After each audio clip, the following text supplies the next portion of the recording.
The Halo universe is filled with wonder, mystery, and fascinating discoveries around every corner.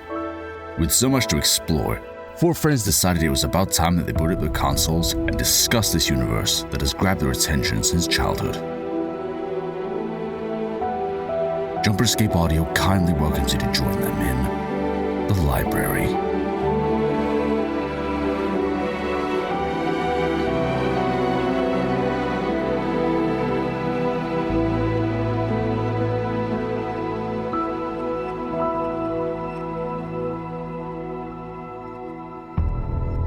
Hello, everybody. Welcome back to The Library, the show where we talk about Halo lore. And today we are talking about Halo. We're kind of bringing it back because we started last week with kind of rebounding back to the games that we had already gone through. Today we're doing Halo 2. But we're not doing it alone. And I don't mean just with you, James. And I don't mean just with me. You, Shane. Well, okay. And I don't mean just with you, Connor. There's a special voice in the wall today. I would love to absolutely give a warm welcome to one Mr. HiddenXperia. Welcome to the show, my friend. Hello, thank you for having me. It's very, very good to be here. It's good to be a fifth voice in the walls. Yes, the fifth voice. Starting to get a little crowded in here. And I think there's spiders. Oh, dude, it is so much fun to have you to actually join us because starting from, I don't know, it was like episode 19, we had our first guest with, I don't know if you've heard of the fan crew that's working on a film, November Black. You ever heard of those? Oh, those yeah. guys? Yeah, very familiar. Yeah, those guys, we did stuff with them a long time ago. We're still working with them on certain things, but it was a long time ago we started with our first guest, and I think a lot of people would take this as they made it sort of moment. Just because it's an honor. It's an honor. But the honors are all ours. I mean, it's super exciting to have somebody on who started. I don't know if you want to hear this, but 13 years ago. Jesus Christ. Yeah, never mind. You know what? Okay. I'm actually going to correct you a little bit there. It's actually almost 14 years ago. And that's only this channel. I had multiple channels before that. Before that, I don't even want to look that far back. It's coming from 14 now, and like, Christ. Well, I gotta be real with you. Sort of, it's completely off topic from Halo, but I gotta be real. I'm pretty sure that one of your old zombies tutorials actually saved my run at one point when I was younger. No way. Okay, that is. You know what? That's actually the second time I've had some crazy occurrence like that. So, HDS London a few weeks ago, someone came up to me and was like, "Oh, I've been watching your videos for ages." And I was like, "Oh, cool, thanks a lot, man. I appreciate that." And he's like, "Yeah, I've been watching since you were a zombies YouTuber." And I swear to God, my jaw dropped. For those of you who don't know, like before Halo became my main thing, I was a zombies YouTuber from like 2011 through to like 2013. Zombies was like one of my main things. And like meeting someone from that far back is like, I can't even find an analogy for it. There is no analogy. It was the most insane thing. So the fact that one of my zombies tutorials saved you, I appreciate that. That is heartwarming and then some. Oh, dude, that's so freaking cool. Speaking of HCS, are you going to Worlds this year? I heard that you were, but I don't think I have a confirmation yet. I am indeed. It's an annual pilgrimage. Okay, so you're whipping out the suit again and going up onto the stage, or what? We'll see about that. I don't know about that. Let me just say, wearing that, I believe, level 1 rated armor plated killer helmet and the plate carrier and full thick tracksuit on main stage under thick heavy lights is one of the most sweaty experiences in my life, and I mean both in game and out of game. It seems like probably Nick had actually the easiest time on stage. I think that Cortana suit was quite breathable. I think it was quite porous. I think he was all right. Scherzi was probably sweating his ass off with all that hair on him from the Thor suit. But I can tell you first time. I'm looking at it right now. But that killer helmet, my God, that thing is not cool. That thing does not keep the heat out. I mean, it is pretty dang cool. Oh, yeah. I'd wear it any day, happily. It's about style, not comfort. Yeah, exactly. Exactly. Yeah, exactly. It's all about the aura. It's all about the aura. Shane, not the vibe. The vibe is the most important thing. Oh, absolutely. Shane, would you like to explain the aura you brought into the studio today? I'm a big Cars fan. I'm wearing a vintage Lightning McQueen t-shirt. Nice. That is taste. That's taste right there. Yeah, I remember we saw you a few years back at Outpost Chicago. Yep. And we wanted to come say hi to you, But like you look like you were just completely swamped and been bothered all day. So we're like, we'll just let him be. But I remember like, damn, bro has some drip on him, man. I see you were wearing like you were wearing Yeezys, and I think it was a Guess t-shirt or something like that. But I'm like, I respect it, man. I respect it. Oh my god. Thank you. You know, it's funny. I never used to, until I like started actually earning my money. I never used to be into clothes at all. Like growing up, I was never interested in like any kind of clothes. But then like, so I think I always kind of felt bad having people buy that stuff for me because it's so unnecessary. But like when I first started, first started earning money for the first time, like actually being able to buy my own stuff for the first time in my entire life, I was like, maybe I do like this stuff. Maybe this stuff actually is kind of cool. No, I'm right there with you, man. It's a nice little side hobby. It honestly clears my mind going thrifting and stuff like that. So I'm right there with you. Yep. Honestly, I know, I agree with that. Just like it's just sifting through stuff that like has no, it's kind of weird. Like thrifting in particular, like sifting through stuff that has no owner, that like you look at it and you like really associate with like its design, or like if it has like certain text on it or something like that. It's like a very unique hobby that very few other hobbies can kind of scratch that itch, I feel. No, I agree. No, it's a lifestyle, man. I'm right there with you. Yeah. Hell yeah. Man, speaking of hobbies that are a lifestyle, so we're talking about Halo 2 today. Hell yeah. What? You got something, James? I had something, I lost it immediately. Dang. You started saying hobbies that are lifestyle. This. Oh yeah, I was gonna ask, are you a Danger Days fan? Okay, now we're talking. Right. So I originally, when Danger Days came out, for those who don't know, by the way, this is My Chemical Romance talk. This is emo talk, right? So when Danger Days first came out, I heard na na na na na na na na for the first time on the radio, and I hated it. I genuinely despised it for the first time, and that kind of put me off the album initially. And it wasn't until a couple of years, in fact, it was when MCR reunited, where I was like, you know what? I will be seeing them live. They will play stuff off Danger Days. I need to get used to it and like it. And I re-listened to it for the first time in probably like, when did it come out? 2010, probably like 9 years. And you know what? Like almost all of it, I fell in love with at that point. Like I realized that like I jumped the gun too quick on it. Like songs like Only Hope for You, Only Hope for Me Is You, Scarecrow, Destroyer, like Vampire Money as well. Vampire Money is one of my favorite MCR songs of all time. Same as Scarecrow as well. So that album now I absolutely love. It's not Three Cheers or Black Parade or Bullets tier album. Oh, yeah. I still think I don't that. think it ever will be. However, that's the thing. That's like saying like, oh, it's not absolutely damn perfect 3 times over. Exactly. Like, okay, fair enough, right? Like they're not going to nail it 4 times in a row, but they almost did. And I love that album now. I didn't used to, but my mind has completely switched on it. That's awesome. I can feel the renaissance for that album like happening, and I wanted to make sure you were part of that.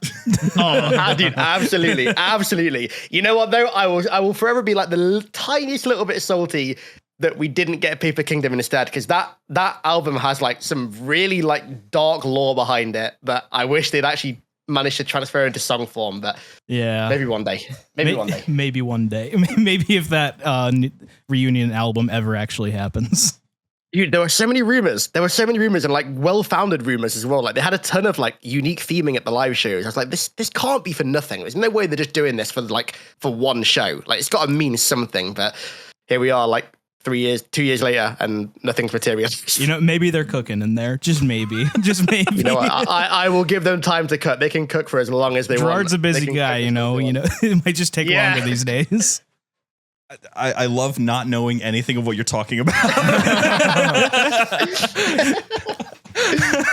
I had to get my MCR question. No, that's fair. Something that's really funny to me. Yeah. Imagine this is someone's very first episode of The Library, and they're like, this is supposed to be a fucking Halo podcast. We'll get there eventually. If they think that, they need to listen to the rest of the episodes that also go off the deep end. we have side tangents here and there. Side tangents are the show. The best kind of podcast is whenever there's any kind of completely out of context side tangent. That is always like, whenever I listen to a podcast and it happens. Yeah. You know what? Even like if I don't like connect with the side tangent, it just sounds more passionate, and I kind of like it. Yep. Yeah. You're never going to get an Installation 00-esque sort of lore dump on this show, at least not anymore.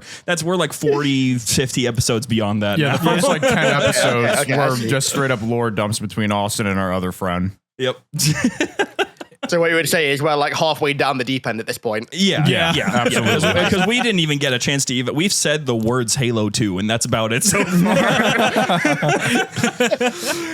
So getting into the whole topic last week, I mean, and not last week. Last time we talked about Halo 2, much like with every other Halo game, what we were doing was we were kind of summarizing the lore, the plot, the central stuff, the stuff that's on the surface that you can see. And it kind of going over how it impacted the community, how it went over all of that. And I think going back to Combat Evolved in 2 has been a nice little reprieve after having 5 and Infinite back to back for 2 weeks. Because the vibe was a little off for a little bit. Yeah, I'm not surprised. Yeah, and we tried replaying. Have you replayed Infinite since it launched its campaign? I have. Yeah. So I did a whole video about that. A couple of minutes ago, where I went back for the first time since like February 2022 and replayed it.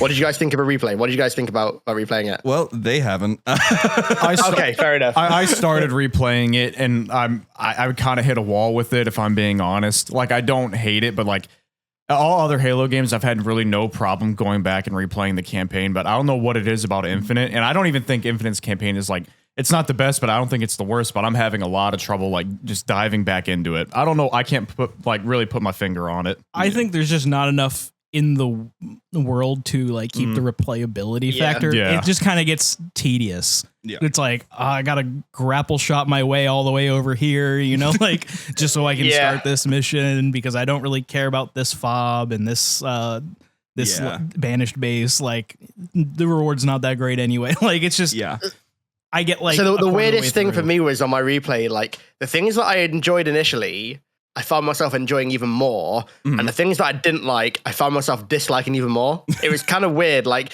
my kind of the delta between the things that I enjoyed and didn't enjoy got a lot wider on this replay. And I don't exactly know why. Stuff like a lot of the character, like Jaeger, I still absolutely love, like unapologetically. I think that's one of the coolest characters. Well, no, probably the coolest character design that 343 have ever done. Like, yeah, it's like black and red, elite that loves swords, edgy, but like, dude, I don't care. That's cool. I'm sorry. I'm not going to sit here and say that's not cool. That's the coolest ever. I love that.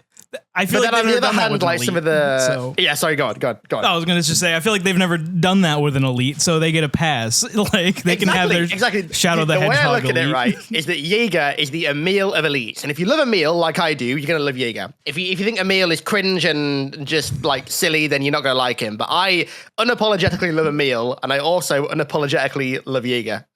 Hands down, Jaeger did not die. I firmly believe that he's alive out there somewhere. There's a reason that his body vanished. But anyway, as I was saying before, the stuff like a lot of the disjointedness of the open world, and in particular, the extreme repetitiveness of some of the linear levels just like grated on me this time. Like really grated on me. I also don't think that the AI is very good in Infinite. Like, funny enough, I actually went, the last campaign that I played before doing that replay of Infinite, I believe was Halo 1. And playing that game and fighting the Covenant and also the Flood AI in that versus the one in Infinite, it felt like such a big step down. And I didn't notice that at first when the game first came out. It seemed fine, but like going back and replaying it, the AI, I think part of it is because of how the AI spawn in the linear levels. Like they don't come through doors, or they don't like jump off rooftops or like flank you. They're just kind of stood there, or they'll walk through a door. There's like no interesting encounter intros or anything like that. So the AI kind of just is there to be killed, and that's it. They don't have like little vignettes or anything like that Halo used to have. Yes. So I think that's part of it. But yeah, my positives and my negatives got more positive and more negative on this replay. It's kind of not why I expected to replay it and really dislike it, to be honest with you, because I thought like, oh well, I don't really get affected by honeymoon phase that much anymore. That's kind of faded a long time ago, but I still thought like, well, I was probably a little bit honeymooned when I first got the game, because obviously it was like the first new Halo game in 6 years. Of course, I was going to be a little bit, but I actually don't think I was, because the stuff that I disliked when I first played the game, at no point did I go back and think like, oh, well, I disagree with that. Or rather, the stuff that I liked, at no point did I go back and think like, well, I actually don't like this anymore. Like most of the stuff that I liked, I actually found myself loving. It's a very weird game. It's not like Halo 5 where the more I replayed it, the more I just could not stand it. Like with this game, it's gone in so many different ways. Yeah, we've determined that Halo 5 is only fun to play on easy, mimicking the intro cutscene. You just tear through everybody and have fun with it. Or just play custom games. It's Don't even bother with the campaign, you know? Yeah, and so the weird thing about Halo Infinite for me was that a fun fact about me that a lot of I think I've said it way too many times by this point, but I think last I checked 209 days of playtime in just Halo MCC's campaigns. And that's why it's shocking that I've only played Infinite's campaign twice. Yeah, that's fair. That's fair. And then going into Halo 2, the thing that we're talking about. What? We like to have fun. I have 80 days in just Halo 2. A man of taste. Granted, it's because I've been so by my username that you probably saw earlier, Lasso Halo. I'm a big fan of Lasso. I feel like I'm in an abusive relationship with Halo 2. So you're a big fan of masochism then, I see. Yes. I am a fan of never seeing the end. I never want to know that there is an ending. Yeah, sounds right. Yeah. Halo 2, though, there actually is a couple things that I wanted to sort of chat with because based off of the stuff that we've seen of your content, the stuff that you've put out there, the conversations that you've had with numerous other content creators and all that, you seem to know your stuff. I think I'm reading you right. You know your stuff about Halo. Maybe, I don't know. I couldn't say it myself, you know. I couldn't say it myself. Well, have you played Halo 2 Uncut? Yes, I have. And I loved it. Fire. Absolute fire. I 100% agree. It's so freaking good. Now, the thing is about Uncut, I've been thinking about this for a while, and I've been saving this question just for you, actually, because I wanted to sort of get into a convo about this, if this is something that you have thought about. Uncut, is that, if Halo 2 launched that way, would you have preferred that Uncut was the way that Halo 2 was, or are you perfectly content? This is with the knowledge that, Halo 2 had changed. If Halo 2 had changed and it was uncut from the very beginning, would you have been down for that? Or would you want that classic Halo 2 vibe of it barely got there? Oh, no, see, I think if Uncut had been like the vanilla game, then I would have loved it even more. Like Halo 2 for me is like a 9.9 out of 10. And the only reason I don't give it a 10 is because it was like obviously so like messy in development. Yeah. And there was so much stuff that could have made it a 10. But Uncut to me is like the closest the game will ever get to being a 10 because it has the exact same feel and vibe and atmosphere as regular Halo 2 that I love, Bungie's baby, but it just has all the stuff that, not all of the stuff, most of the stuff that they couldn't get out of the door. If Vadam ever went back and did like an uncut with like 4 in a tank, Alpha Moon, that kind of stuff, then we'd be looking at like 10 out of 10 material. But as it stands, like I actually really enjoyed replaying the campaign and not having like anything being drastically different, like so much so that the campaign doesn't feel like Halo 2. Because I think when some people try and like add content back to games and they try and restore content for like a certain game or a part of a game, it often runs the risk of kind of invalidating the developer's original vision. Yes. And as someone who absolutely adores the vision that Bungie had for Halo 2, I love the fact that Vadam's mod didn't do that. It still felt like Bungie's Halo 2, just if they had like another 6 or 8 months of dev time to get it out the door in a much better state. That's a good way to put it. I mean, it is solid. That's the thing. It's a challenging thing. For some reason, Halo 2, despite it being so, let's say busted, we'll use that word. I was gonna more or less say like unfair, but I guess that's one way of putting it. It's the way that it was. It's still. I think it's a sign of the changing of how standards usually are these days. Because I think if Halo 2, if any game like Halo 2 had released like Halo 2 did, I'm not sure if it would have been as groundbreaking as it was. But because of where it was in history, because it invented that online couch, and like Halo 2 has an important place, and that's probably why so many people are still so down. Even though these days, I don't know if you see them on social media, but all these people that are saying that. These new fans that are coming out and saying that, Halo 2 has always been terrible. The classic games are all horrible. Halo 4, 5, and Infinite are the standard. The fact that you put Halo 2 and terrible in the same sentence. I know you weren't serious. It hurt. That hurt to hear. Yep. I know what you mean. I think games like that. I don't think you can really compare games of various various eras one-to-one because obviously like expectations are different and stuff like that. However, I do think you can compare it's hard to describe this. Games can be compared between eras, not one-to-one, not like apples to apples. It's more like apples to pears, if that makes any sense, right? It's obviously the same genre of thing, and it's the same within the same ballpark, but obviously different expectations of the time. But looking at Halo 2 in a vacuum, in isolation, objectively, that game was groundbreaking, regardless of what anybody wants to say. It revolutionized the entire concept of matchmaking. Like the whole concept of console matchmaking and console online play exists now because of Halo 2. That is the sole reason it exists. Halo 2 is the reason that was able to get out the door. I feel like I'm watching one of your videos. Sorry to cut you off, but no, it is. It absolutely is. I also feel like as well, Halo 2 had a hand in proving that video game stories don't have to be these one-dimensional, good guy versus bad guy kind of thing. Like, obviously, Halo 2 was not the first game to do that. The greatest example of a game to do that is Metal Gear Solid 2, which came out 3 years before, and funnily enough, actually has a near identical story to Halo 2, but that's a different topic for a different day. But I do think that the style that Bungie took with Halo 2's story, especially with how much it contrasted with Halo 1's as well. With Halo 1, as much as I love the game, Halo 1 is the most objectively black and white story ever. It's good guy, good faction, bad faction. Good faction eventually beats bad faction, game over, done. There's no grey area in Halo 1 at all. It's very much us versus them. Whereas Halo 2, obviously, goes without saying, the entire thing is a grey area. The whole thing is a grey area. And I think that Halo 2, especially being as successful as it was, had a hand in proving that video games don't have to be these very simple stories, these very run-of-the-mill, predictable, basic stories that don't really have much depth to them. It proved that it can rival what a Hollywood movie could do or what a major TV show could do.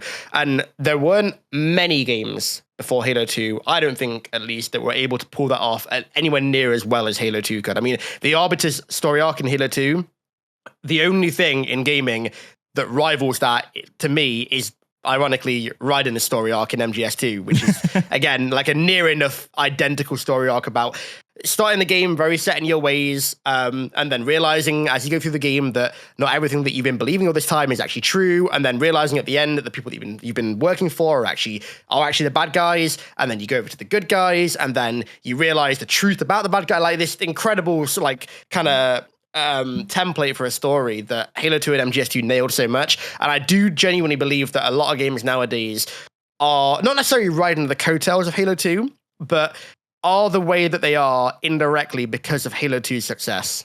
Man, that was extremely well said. I agree with every word. Very eloquent. Thank you. Because that's what makes Halo 2 so special to me is the story. Like, and it's a shame because honestly, I kind of hold the opinion that Halo 3 went backwards and went right back to black and white storytelling. Oh yeah, definitely. Like big time. It's a bit more grandiose and a bit. There's still a lot more depth. But your world will burn until it is but glass. I don't know what happened to Truth in Halo 3. He's so complex in Halo 2, and he's just very villain of the week bad guy in Halo 3. Yeah, Halo 3 is in a weird spot where like I still love its story, and it's not like I loved it back in the day because of nostalgia and now I don't. Like I go back and play that story and I still unapologetically love it. But when you do a back-to-back playthrough of Halo 2 into Halo 3, it is a very noticeable downgrade. Like it is very much a downgrade. I still love it. I think Halo 3 focused more on kind of like you said, like grandiose themes, and it focused more on being a space opera over a character study. Because Halo 2 tried to ride the line of being both a character study and a space opera, and I think it nailed it. But I think it was definitely more of a character study, whereas Halo 3 was objectively just a space opera, like a bombastic final send out for the trilogy and for Chief, and it worked in that. It definitely could have been better. I mean, what went on at Bungie at the time didn't help it, with like Jason Jones not being there for loads of development, with Joe not doing much work on the game. I think Joe helped write the earliest draft for the game, and then, if I remember rightly, he then went to write Contact Harvest and didn't really come back until the very end. So most of the writing was just like people at Bungie that weren't there to necessarily be dedicated writers coming together to finish the script. Whereas Halo 2 was obviously very much just like Joe, Jason, and probably a few others that I'm blanking on right now. Marcus probably had a hand in it as well, coming together to just craft some absolute pure gold. Oh yeah, it's so good. I have a vivid memory of at 2 years ago at HCS Worlds, Staten was there, and I remember walking up to him and saying, "I loved Fall of Reach," and I have not forgotten that I've said that this entire time. I slipped a little bit. See, I like that you don't include what he said back. It just makes me think he just went, cool, and then walked away. He just like looked at you, gave a little smile, nodded, and went, "Thanks," and walked off. I don't like how you actually just perfectly said exactly almost what happened. There was a little bit of signing my friend's copy of ODST in there, so still Okay. Soften the blow a little bit. Yeah, just a little bit. So anyway, with Halo 2, one of my favorite things about it that I have consistently gone back to over and over again, and pretty much any of the Bungie games, is their obsession with throwing in either background stories or hidden secrets, anything like that. We still have people that are trying to do some wild things in Bungie's old Halos. I think most recently, I don't remember his name, but there was a guy who, I think on stream, he wanted to try to get to the bottom of that mission in Halo 3. It was the Ark, where there's that portion where you have to activate the bridge to let the Scorpions roll across. Oh, yeah. And he got to the bottom of that chasm, even though it's almost impossible to do. Isn't there? I thought there was like a kill barrier. There is. Then why? He deactivated it. We just do this now.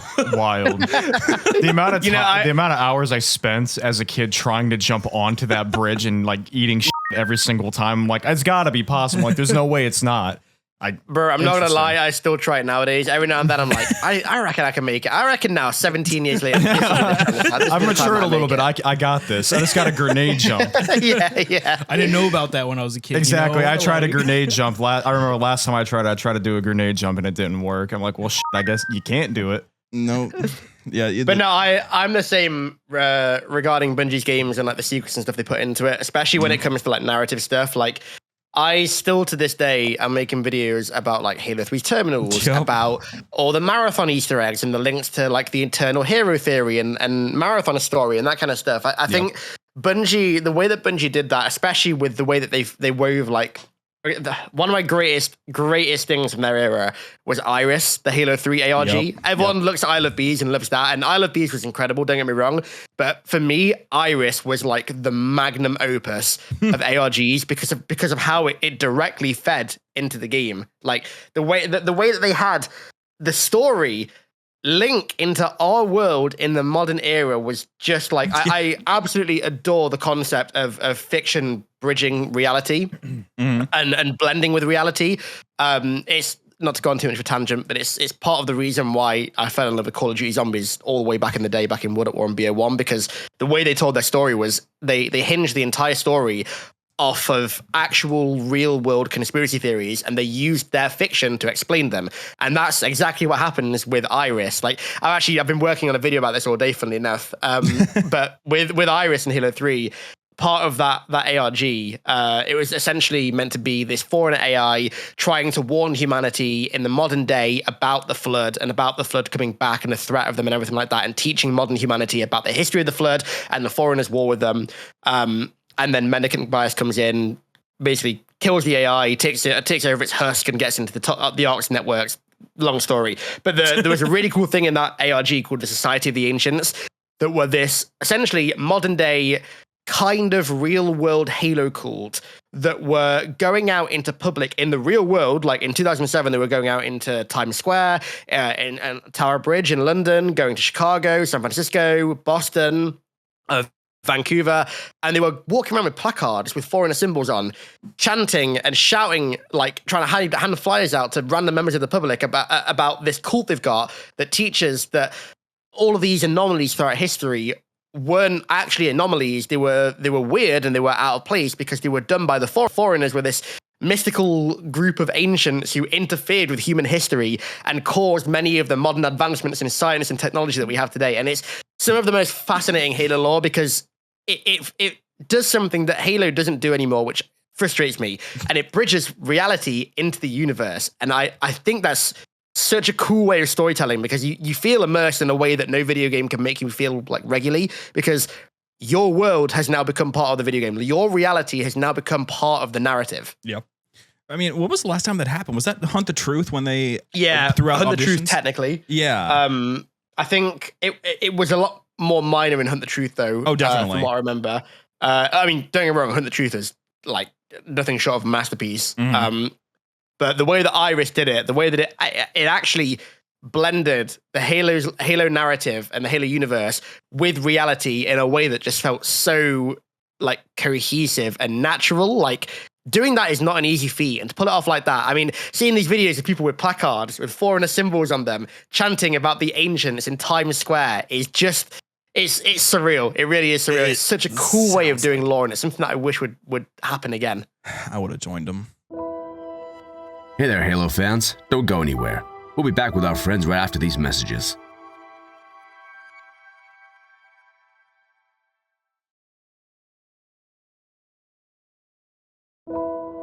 I mean, they were right all along. So they were. They were. The whole thing is like, oh yeah, Stonehenge. The foreigners helped build Stonehenge. Well, they kind of did. They kind of did. Yep, it's true, Shane. I'm like wide-eyed. I did not know that. Like, it's true. Oh, dude. Were you talking about the same franchise? I'm like, what the f? Wait, we weren't talking U.S. history. Yeah, I did not You know what? that. That's one of the parts of Halo lore that I love so much. The like real hyper obscure that makes you wonder if you're even talking about Halo. You know, like the Battle I'm of actually Cleveland, worried Ohio. about putting this video out because I feel like people are going to watch the first minute and they're going to think this isn't a Halo video and they're going to click off because like it doesn't seem Halo at all, but the way that it blends into Halo and kind of synergizes with Halo's lore is just so good. Yeah, it makes Halo deeper. It makes it so that repeats actually are justified. Like the amount of times that I replayed Halo 2 just to hear Destroyer's invocation because I'm sitting there thinking about that backwards message. Yeah. I still have been I've actually been racking my brain over the last month trying to figure because I'm not convinced that that's Mendicant. The two spaces of mind I'm pretty sure are that it's either Mendicant or the Grave Mind. I'll be honest, I've not actually looked into it for a little while. I kind of want to make a video about it now you've said that. Honestly, if you do, that'd be great because that would just add on to what I've been doing on my own personal time. Because, dude, I've been looking at this. The one thing that really throws a wrench into either Gravemind or Mendicant being there is that opening line, I have walked among men and angels for 3,000 years. Both of them are older than that. A lot older than that. That is the hardest line possibly in the entire franchise. I have walked among men and angels for 3,000 years. Time has no end, no beginning, no purpose. That is fucking raw. That is so hard, dude. Like, oh my god, how do you make dialogue that good? I kind of missed that as well. That was the era where it was very brief, but that was the kind of era of Halo lore where the Foreigners were referred to as angels. I just think that's so cool. I think referring to them as angels is the coolest shit ever. It's sick. I mean, that's the thing. Halo 2's plot was already compelling as it was. The whole disenfranchisement of Arbiter and, well, Felvadam, I'm sorry. You know, not Vadme, not anymore. Which also the suffix system of the elites. I was always a big fan of that. Just E. I love that as well. I always used to love that as well. But no, okay. So with Halo 2, the thing about it to me is that it's not just its primary plot. The primary plot is already fantastic. It's already well thought out. It's already well constructed. Even though, you know, back in the day, I don't remember any of this, but people keep on talking about how there was a lot of people that were upset you played as the aliens. Yeah. There were. I don't remember that, but I was, you know, I had a neighborhood filled with just Halo kids. Yeah. Also, we were saplings when Halo 5 came out. Yeah. Halo 2. Whoa. Halo 5. Hey, hold on.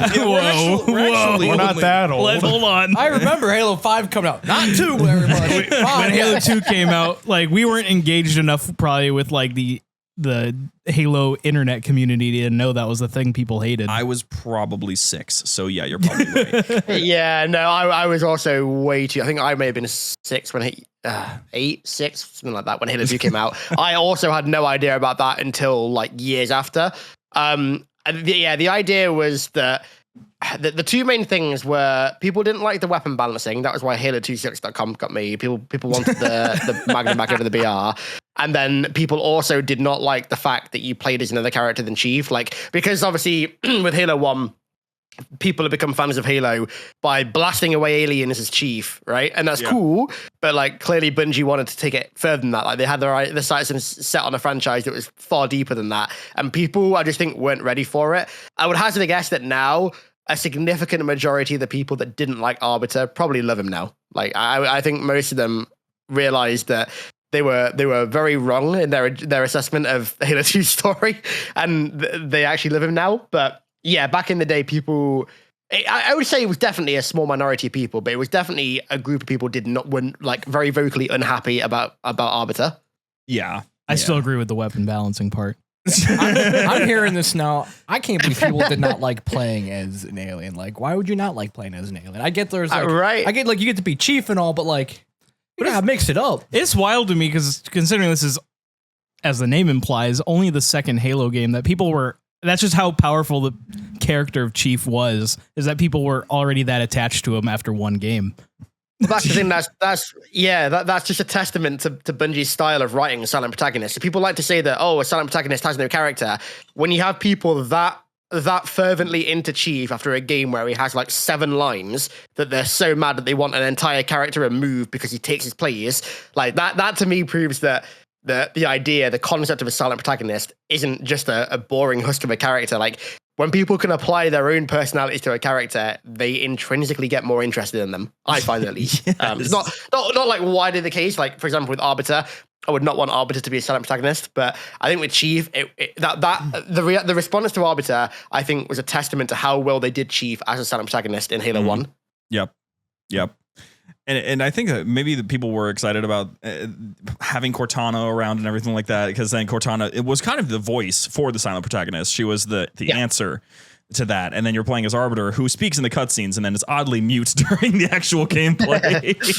And so yeah, well, I mean, the idea was originally, like Bungie's earliest idea for Halo was that Cortana was the main character. Like Chief wasn't really a character. Chief was you. Chief was your badass vessel, but like Cortana was from the get-go the main character of Halo. She was the primary protagonist, and obviously at one point the antagonist as well, when she was going to go crazy and get rampancy from linking up with the Halo, which didn't happen at least for 15 years. Not right away, yeah. That's a topic for a different podcast. Yeah. But no, the response to Halo 2, another thing as well was that because Bungie didn't want to give too much away in the marketing, it's kind of a damned if you do, damned if you don't situation. Like they didn't want to spoil anything, like the Arbiter twist or anything else. So in the marketing, they just marketed it as like, oh, we're going to save Earth. And obviously Earth was 2 levels, 3 if you want to count Cairo Station. And then beyond that, it's all like Delta Halo and High Charity and stuff. So people, it was objectively speaking, kind of falsely marketed. But it wasn't done in a malicious way. It was done in a way that like Bungie didn't want to spoil like what the biggest twist in. I still think the biggest twist in the entire franchise. Like, dude, watching people nowadays playing Halo 2 for the first time and reacting to the Arbiter level is insane. Like, I remember a load of my zombies friends a few years ago when they started getting into Halo, watching Mr. Ruffle Waffles, if you guys know him. Oh yeah, big fan. Ruffle Waffles. Yep. The amount of times that a game of zombies has been paused and someone goes 1 second and you just hear, hey, Mr. Ruffle Waffle's here. He was our go-to for Easter eggs. The amount of time I've spent running in circles listening to Mr. Waffle Waffles come through my friend's headset is just too much. Well, Someone take the Connor's crawler. our dedicated crawler babysitter. Yeah. I know Nice. way too many small details on crawlers. It's just too much. It's someone else's turn, can't guys. be done. Dude, if you go back and you watch his first Halo 2 playthrough that he did right before Infinite, his reaction to playing as the Arbiter for the first time is priceless, because he watches the entire Whisper in the Storm cutscene with him getting the armor and then them going to the gas mine, and then like you can tell that he still doesn't realize what's coming. Like then the level loads and he's like, oh okay, whatever, and then he sees the energy sword and he's like, what? Yeah. It's like this great reaction. Oh man, I love it so much. Halo 2 just it carried something different for anyone who got to experience it as like I would say pre 2010. it got the best of it, got the best of Halo 2. And to some degree, MCC has revived it in a really good way, especially recently since they actually fixed it. So it's actually fun to play on matchmaking now. I thought I was that just helps. that bad at Halo 2 multiplayer. I am that bad at Halo 2 multiplayer. Every time I get BXR'd, I want to crash the hell out. I'm not even kidding. I hate getting BXR'd so much. I exist on Halo multiplayer. Connor's just there for He's there cannon for- fodder. For moral support. I was gonna say like to moral support. That's a moral nicer way to say it. Support, bullet shield, meat shield, throw the occasional Yeah, grenade. that's fair. Yeah, bullet and meat shield. That's the best way to play. Austin, he's over there. Oh, he got him. Take on the role of guy who Halo touches 2's flag. Halo 2's multiplayer is in a weird spot. Like, Yeah. I love it. I think Halo 3's multiplayer is a better casual experience. Yes, definitely. Like Halo 3's multiplayer to me is like the absolute peak of casual gaming. Not even like casual Halo. Like that is the peak of casual gaming. Full stop to me. It's a great competitive game as well. MLG settings in Halo 3 were spectacular, but I still think that Halo 2 is the greatest console FPS of all time in terms of competitiveness because of button combos. I'm actually quite blown away that no FPS game has ever tried to integrate button combos as an official feature before. It's more about movement these days. games. I don't know what that's about. It's Yeah. more about movement than button combos. Yeah, right. I don't like that at all. I wish it was something like button combos where it was more of a sandbox interaction thing as opposed to just like stuff you spawn with. I think having fighting game style combos in a first person shooter is a huge untapped skill gap that one day a studio's going to do it and the game is going to blow up because of it. And they're going to look at Halo 2, they're going to be like, right, how can we officialize those combos, balance them a little bit so you don't have people quad shotting in Social Slayer and just strike gold, because that is such a cool crossover of genres that like you look at the FPS genre and you look at the fighting game genre, and there's almost no common ground. There basically is no common ground. You can't merge those two. It's not like when like mobile games merge with RTSs to create MOBAs, where there was some kind of like common ground. There is no common ground with those two genres besides button combos. And I think if an FPS did that, it would be sick. But hopefully Halo will do it one day in an official way. I doubt it, but I can dream. It would be wild, especially since like it taps into more than just the multiplayer. Thinking about things like that elevator glitch, the unlimited energy sword distant like lunge that you can use. The massive lunge. Yeah. Dude, someone killed me with that. Like, and I about like shit myself. I'm like, what? Like, I didn't even. I like, oh, he's got to be cheating. I'm like, somehow, some way he's cheating, or it was a bug or something like that. it was the most nutty thing. I watched him like literally zoom all the way across the map. You just got styled on. Wasn't it? No, I did. I got clipped 100%. Simply just get better. It's a battle rifle that you use, or is it a sniper? You can use either. Anything with the scope. Is that the glitch where you sit in the side seat of a warthog, you scope in, then what is it? What's the glitch? Yeah, I don't remember. The warthog. Oh, you want about sword flying? Yeah. Yeah, the sword. Oh, okay. Yeah. Okay. So there was a different one that you could, I think, do in campaign and big team battle, where it was something like you sit in the side seat of a warthog with a sword, and you either switch to a sniper when you're in the side seat, you like aim all the way in, get a red reticle, and then regardless of how far away the person is, you don't have to do the combo where you like frame perfect sword fly. You can just switch to your sword, and then like you could fly. I can't remember it now. It's stressing me out. No, I can't either. Honestly, I remember a really old video on Google Videos in like 2006 about it that was doing it on coagulation and also on Metropolis. And I used to do that. I used to get a second controller, load up split screen, and just spend like a whole day flying around maps. Yeah, somewhere on someone's Xbox, there is a clip of me getting absolutely shit on from that exploit. You got killed by a lore accurate Spartan. Yeah, I mean, I was like, I didn't even know it was a while ago, but like I was like my jaw was on the damn floor. I'm like, what the just happened to me? I would have left so hard. I don't know if I did. I wouldn't be surprised if I did, but somewhere I'm on someone's Xbox hard drive in an old clip. Well, I'm not lasting 3 more frames of that game. I'm crashing out so fast. Well, now here's the wild thing, guys.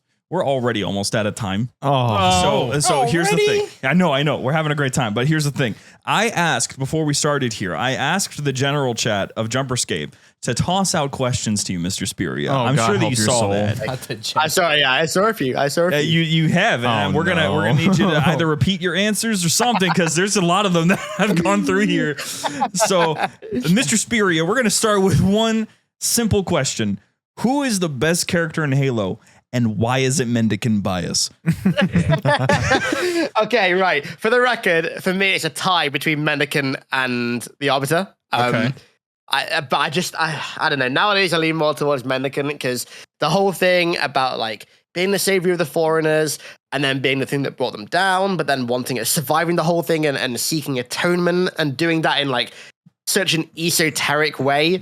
I love any kind of narrative that's like really esoteric and philosophical is one way of putting it, but like esoteric and kind of just like, what's the word? Like cosmically philosophical. I don't feel like there isn't a word for the kind of vibe that I have for Mendicant bias, but it's this kind of like deep feeling of almost like a prophecy. Like there's a character that has existed before you that has done things like horrific things before you ever even existed and is doomed to repeat them or is doomed to stop them. It's really hard to describe, but I get these exact vibes from Mendicant bias. And I just love it. But the whole thing with atonement in Halo 3 terminals is just like that last terminal where it's like, here at the end of my life, I do seek to betray a former master. I will do what I can to keep you safe, to keep you secure, keep you safe. And it's like knowing that he's the one making sure that the floor doesn't tear itself apart beneath you when you're doing the Warthog run, and that he's the reason that you go to wake the Didact up, and he's the reason. It's the coolest shit ever, man. Like, he is the coolest character of all time. And also the fact that, like, technically his first introduction, like we were talking about earlier, was in backwards text in Destroyer's Invocation. Like, anything like that, because I've always been like really into like crazy conspiracy theories like that, just like the concept of them, and like really creepy ones in particular. I remember watching loads of videos again on Google Videos in like 2005 when I was like 8 years old, about like really creepy conspiracy theories and stuff, and like growing up listening to Muse, where a lot of their songs and albums are based on conspiracy theories. Like I kind of grew up with that kind of stuff. So yeah, when you inject that kind of like storytelling and vibe into a fictional universe that I love, it's like a perfect melding. And that's how I feel about Mendicant. I could talk for hours upon hours about how much I love that character, to be honest with you. You sound like you're probably a big fan of analog horror. Yeah, you know what? So, funny enough, I actually got into analog horror recently. I started watching, I suppose it's not really analog horror. The Mandela, what's it called? Mandela Chronicles? Mandela Catalog. Yeah, that's the one. I started watching some of that recently. And just like flicking around a bunch of stuff. So I watched like quite a lot of like horror YouTubers. Because I try and, not every video, but a lot of my videos, when I like really go hard on like the editing for them, I try and get a kind of like analog horror vibe into some of them, or just like some kind of horror vibe, because I think that is a vibe that Halo is drastically missing out on nowadays. So I try and bring it back wherever I can. Well, just to affirm it's working. Okay. That's music to my ears. Thank you very much, man. That's music to my ears, because I can never quite tell when I'm sat here in front of my monitors all day editing just the same stuff over and over and over and over again. I can never tell. Like, I can never quite tell if what I'm doing is working or if it just comes off as like shit and fake and just like awful. I try and send like clips to friends and stuff just to like get a kind of like litmus test, but I can never quite tell until I release a video. But response stuff is pretty good. Yeah. So I'd say I'm happy with how it's going. That's good. Well, in that case, you should like my next video. Ooh. We like that. We like that. Same kind of vibe. I'm down for that. Analog horror is actually it's a genre that I think Halo would do really, really, really well with. Freaking well. Really so well. I think something, even if it's just like a more fleshed out version of the junk in his helmet cam, something like that would be so. That's another thing as well. I love fan footage. I'm a huge fan footage horror fan, and I think that would be an incredible genre to mix with Halo. Horror in general, just Halo needs more of it. I think Halo needs to drop the grand sci-fi stuff for a while. Maybe this is controversial. I don't know. I think it needs to let go of the grand sci-fi stuff for a while and the like huge like galactic space opera on 1 billion different planets and tell some actual horror, creepy, unsettling stories that don't even necessarily have to revolve around the flood. Like, you don't have to make a story like that about the flood. Like, you can make one of the greatest examples is Stomping on the Heel of a Fuss, the book from the story from Halo Evolutions about the guy that's stuck in a brute prison cell watching brutes just tear people apart. Like, that was a great example of non-flood horror. You could do stuff with Prometheans with it. There's so many things you could do with horror. That's another tangent that I'm going off on for the seventh time this show. I'm of the belief I want the Covenant / whatever Covenant species faction to be scary again. Right. Because I'd say Reach was the last time they were at least intimidating. But cutscenes, I know it's just cutscenes, but Halo Wars 2 Banished. Oh my God. No, they look good. Very scary. Yeah, they look freaking terrifying. No, but Reach, they were good. Reach elites, or saying, the Sangheili. I think it's added to the fact you can't understand them. Yeah. I like the fact that they're talking, like, you don't know what they're saying. It sounds very, like, literally alien. They don't, I don't know. They just have that vibe to them. Like, I love my I Would Have Been Your Daddy dialogue compilations, but, I'm okay with... No, there is one for grunts. If you're a fan of grunts, there is that one in Halo Reach where if you find a sleeping grunt, there's a chance he'll say why do I dream in English? Yeah. I'm a big fan of that one. Next question. Yeah, no, analog horror. Yes, please bring it back. Anyway, next question for you. We have from the Vocal Butcher. He's asking, when will the Arbiter finally find true love? I feel like Arbiter's true love is, I forget the animal that it was called, but when he hunts it in Bad Blood and barbecues it, I feel like barbecue is Arbiter's true love. So in my opinion, Arbiter already found his true love. It's low and slowing some Sangheilio's game for like 15 hours and serving it to Master Chief. So he's found his true love. It's called barbecue. That's relatable. Last year. Okay, so last year you one up me here because you were only on stage for a whole cannon fodder and got to chat with them. That's fine. That's fine. I'm sure you look like you're having such a great time. It was so sick to actually see you up there represent the whole community. But during that time at HCS, there was that signing that Keith and Steve and Jen were all doing. And at that, I didn't want to just sign things. I feel like a schmuck when I just walk up and I'm just like, sign this, please. Yeah. So I walked up with questions in mind. I'm like, okay, what can I say or ask that will make this more entertaining? And so for Keith David, I was like, listen, do you think the Arbiter likes jazz? And if so, what instrument does he play? And Steve shoves Keith aside. He's like, I could answer that. Yes, he does. yes. Absolutely, yes. I was going to say innocently, yes. Yep. And Keith answered. He says the Arbiter frequents the saxophone. Nice. I don't know how it works with his jaw, but he got it. See, oh God! Every time time, to really ram it down his throat. Every time he brings up this story, I just think in school randomly we had to watch this Ken Burns jazz documentary, and Keith David was the narrator. No way. So the entire time, I'm just imagining the Arbiter with some reader's glasses on, just talking about jazz history.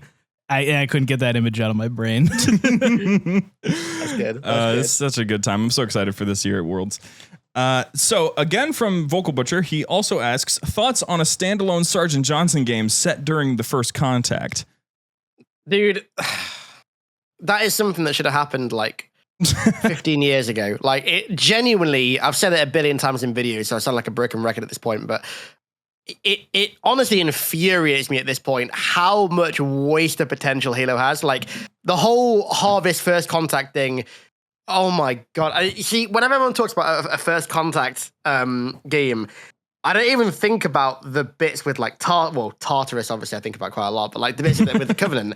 I think about that intro segment to Contact Harvest where Johnson snipes that any terrorist off the side of a Hornet with a stanchion through a construction site in a diner in one shot. And I just think bro, how cool would that be as a playable intro?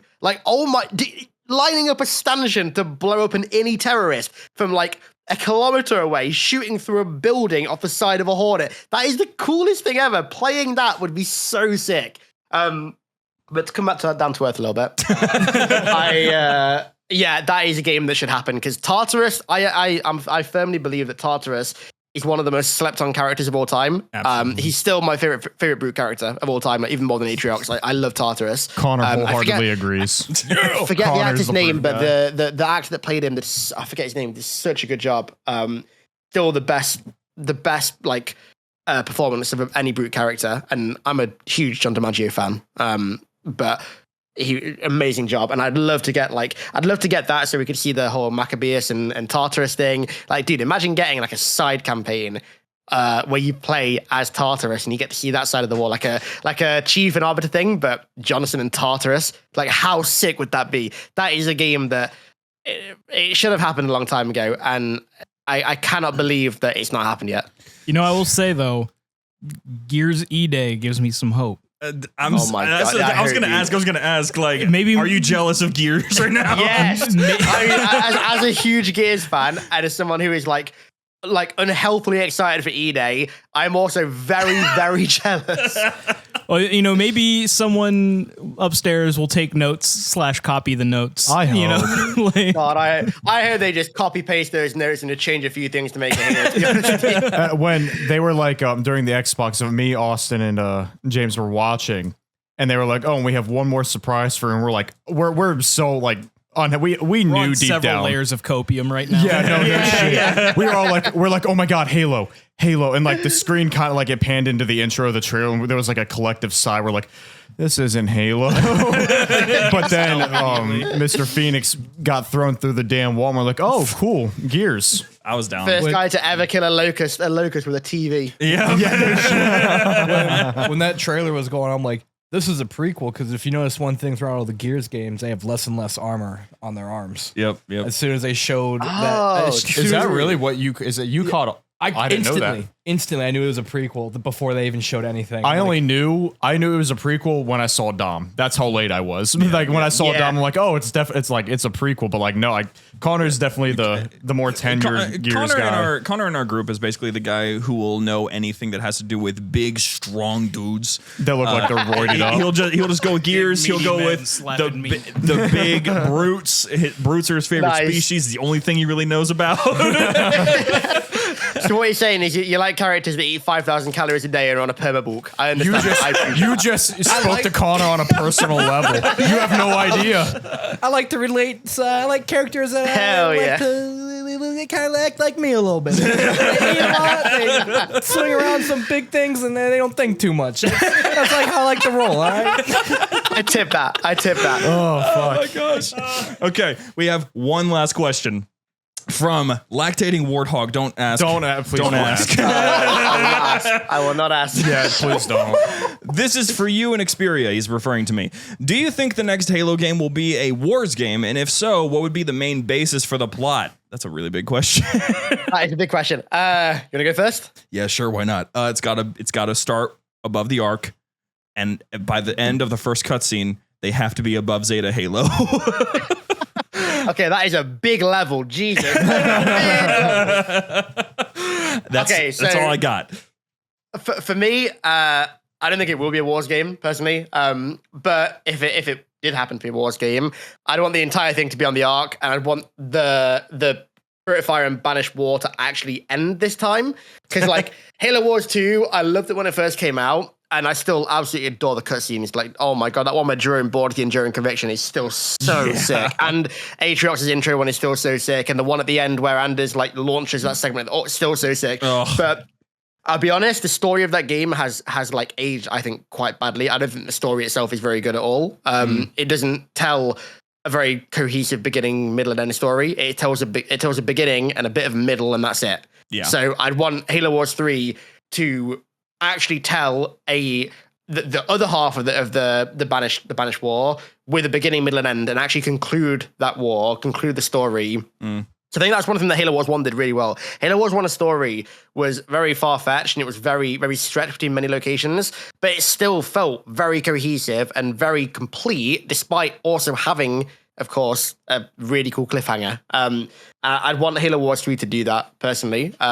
But unfortunately, I don't know.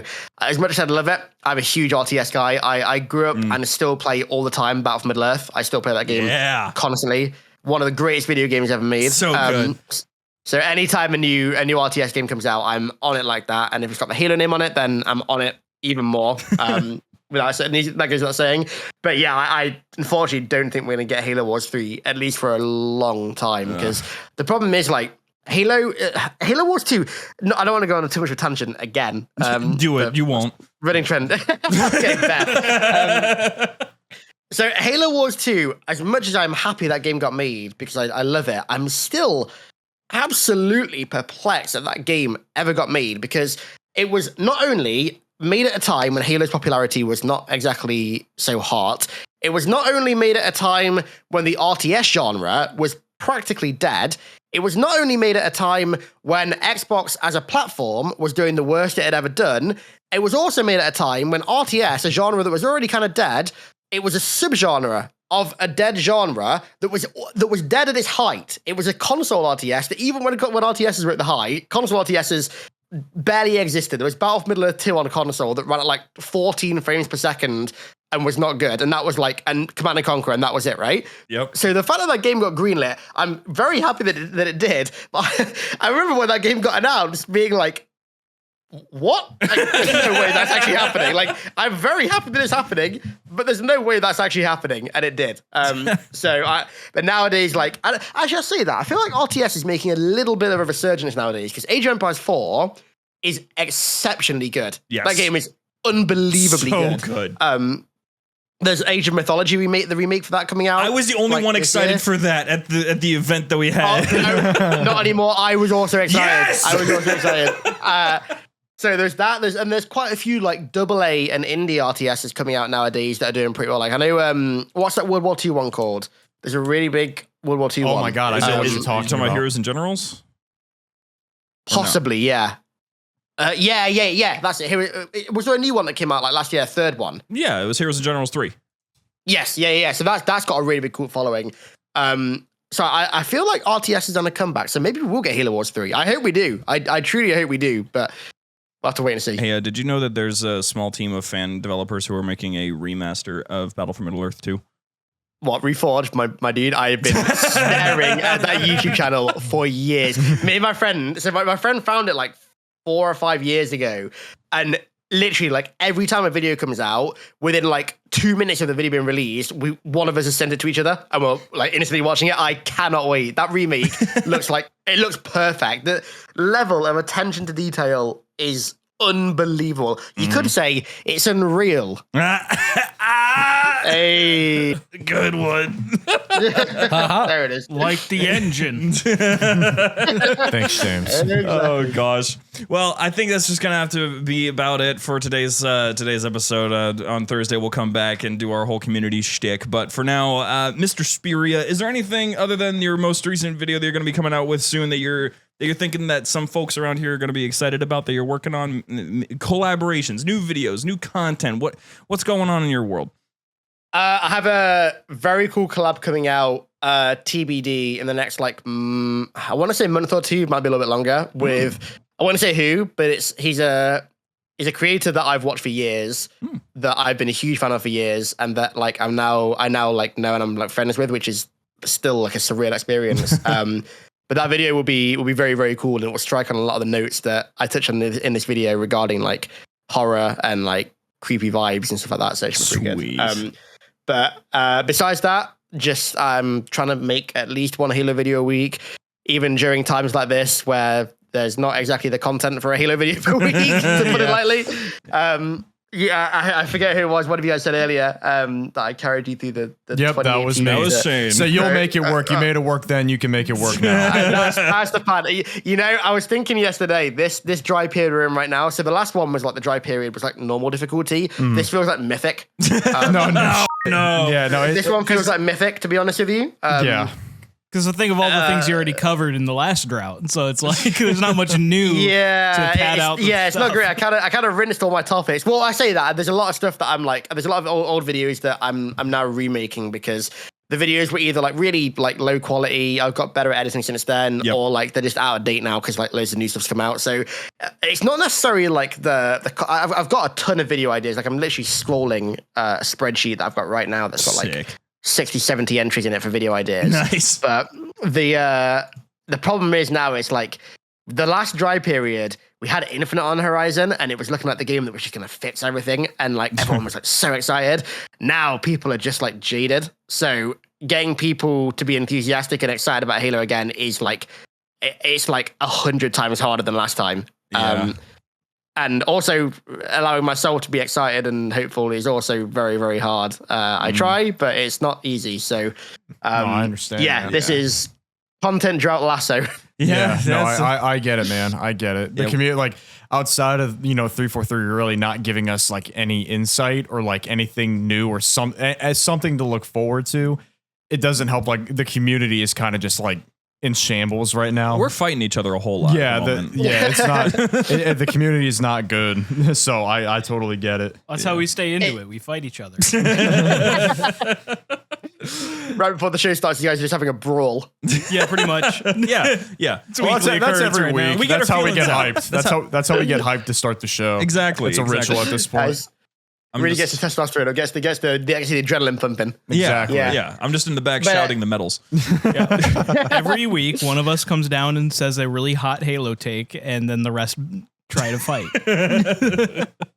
Yeah, it has to be like that sometimes. Yep. But no, I still like love talking about Halo. I still love Halo. I still love making content about Halo. I'm lucky that I'm one of the few YouTubers who actually enjoys editing as well, because like almost every YouTuber I know, like you ask anyone and they're like, oh my God, I hate editing. I hate it. And I find it so lethargic. Oh, lethargic, that's the wrong term. I find it so cathartic. That's a good one. Yeah,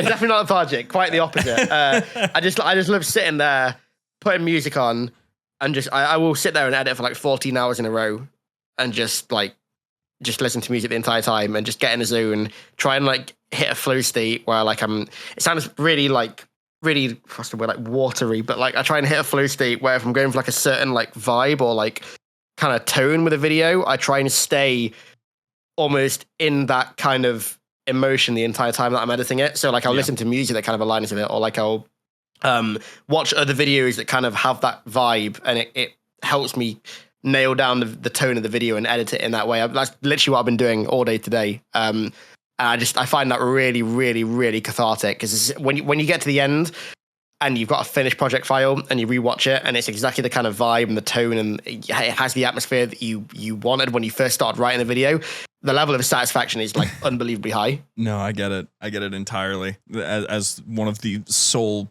actual producers here. Oh yeah, so yeah, you get it. Yep, I completely understand.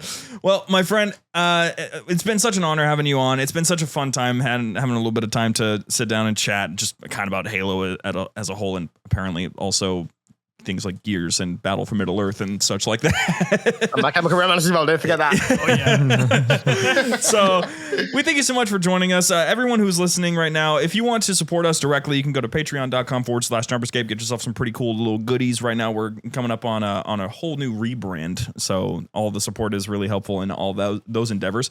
If you want to join the community with like all of, I think actually I'm pretty sure I have pretty much every single one of the I would say the known YouTubers for the Halo community here. So I won't guarantee that they'll reply.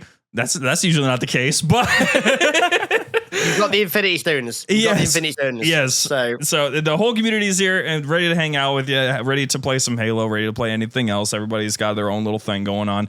So lots of communities for you, including a book club. If you really want to read the Halo novels and don't have an excuse to do it, just discord.gg/JumperScape. Just join us there. Otherwise, join us on Thursday. We're going to be going into the community once again. Maybe we'll have something in a P.O. box this time, and it'll be exciting because I think Kyle is trying to send us some more random stuff. Great. Oh boy. So thank you so much for joining us, and we'll see you guys on Thursday and next week for Halo 3.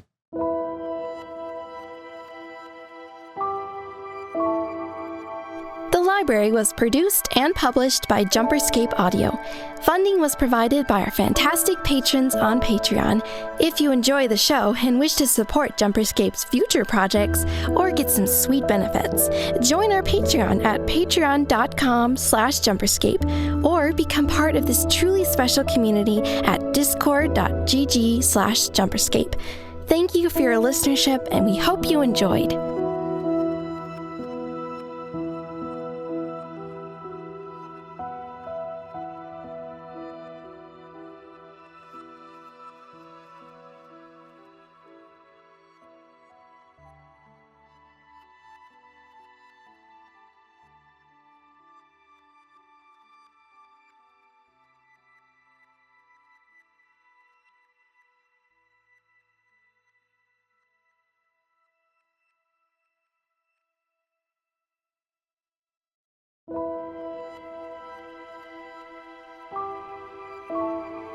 The Halo universe is filled with wonder, mystery, and fascinating discoveries around every corner.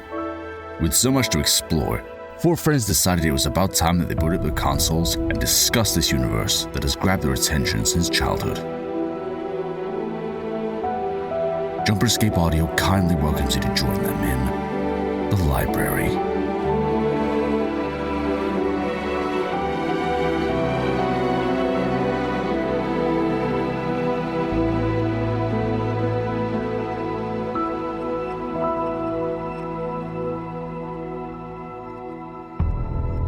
Hello, everybody. Welcome back to the library. Library.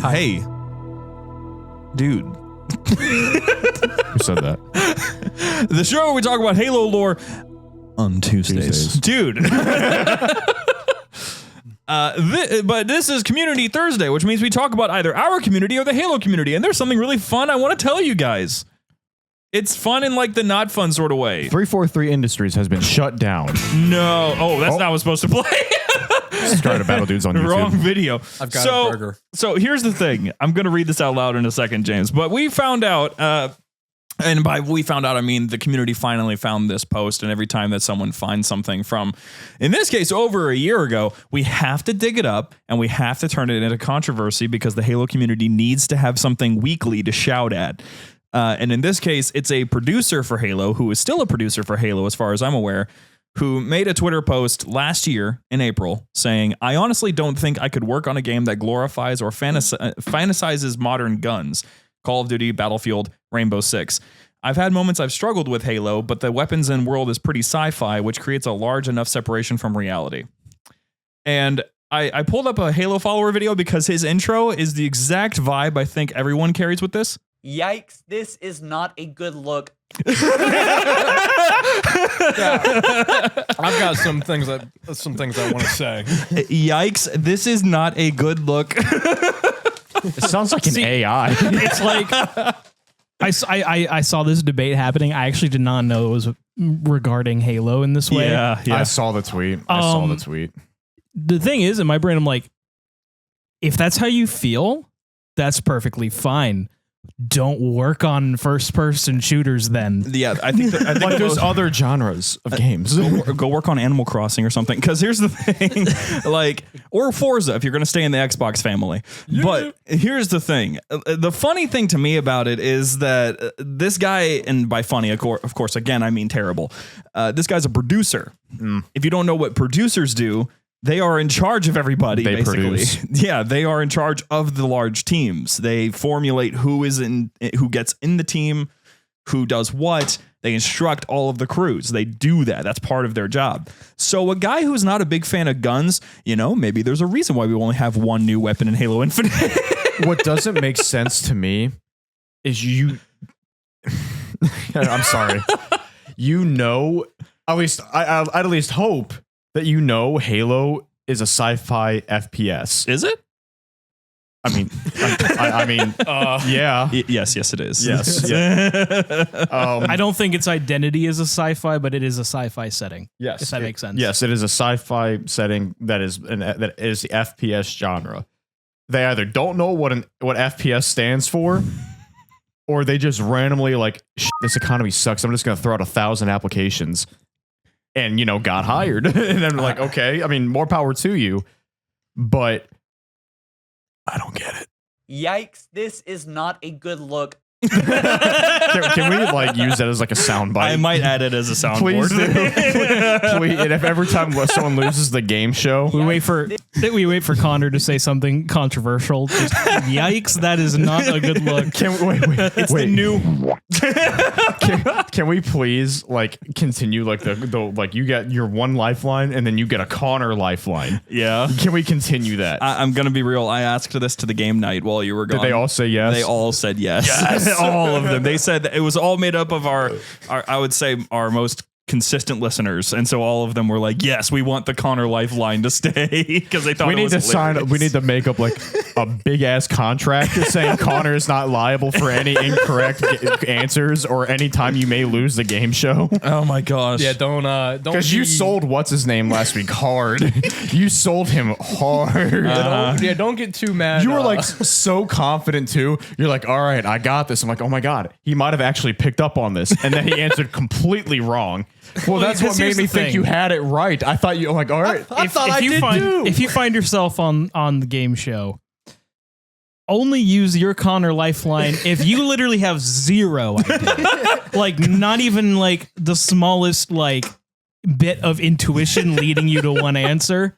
Like you have to actually have no actual clue. Yeah, would you rather Use have your a actual bad lifeline. guess, or would you rather me have the bad guess? call on me or James first, and then use your Connor lifeline if you have to. Or if you already have in the bag and just want to make Connor answer a question wrong. Yeah. If you're like on question 10 and you've missed none, please use your Connor lifeline. You never know. It's not a guaranteed wrong. There's the possibility of being right is what, 1 out of 3, 4, 33%. Yeah. You have a 33% chance of getting it correct. I got a 33rd chance of winning at sacrifice. Senior Joe. The numbers don't lie. And they spell disaster for you at sacrifice. We like to have fun here. I love that so much. You know, speaking of audience interaction, Kurt Angle knows he can't beat me. so he's not even going to try. We have P.O. Box stuff. Ooh.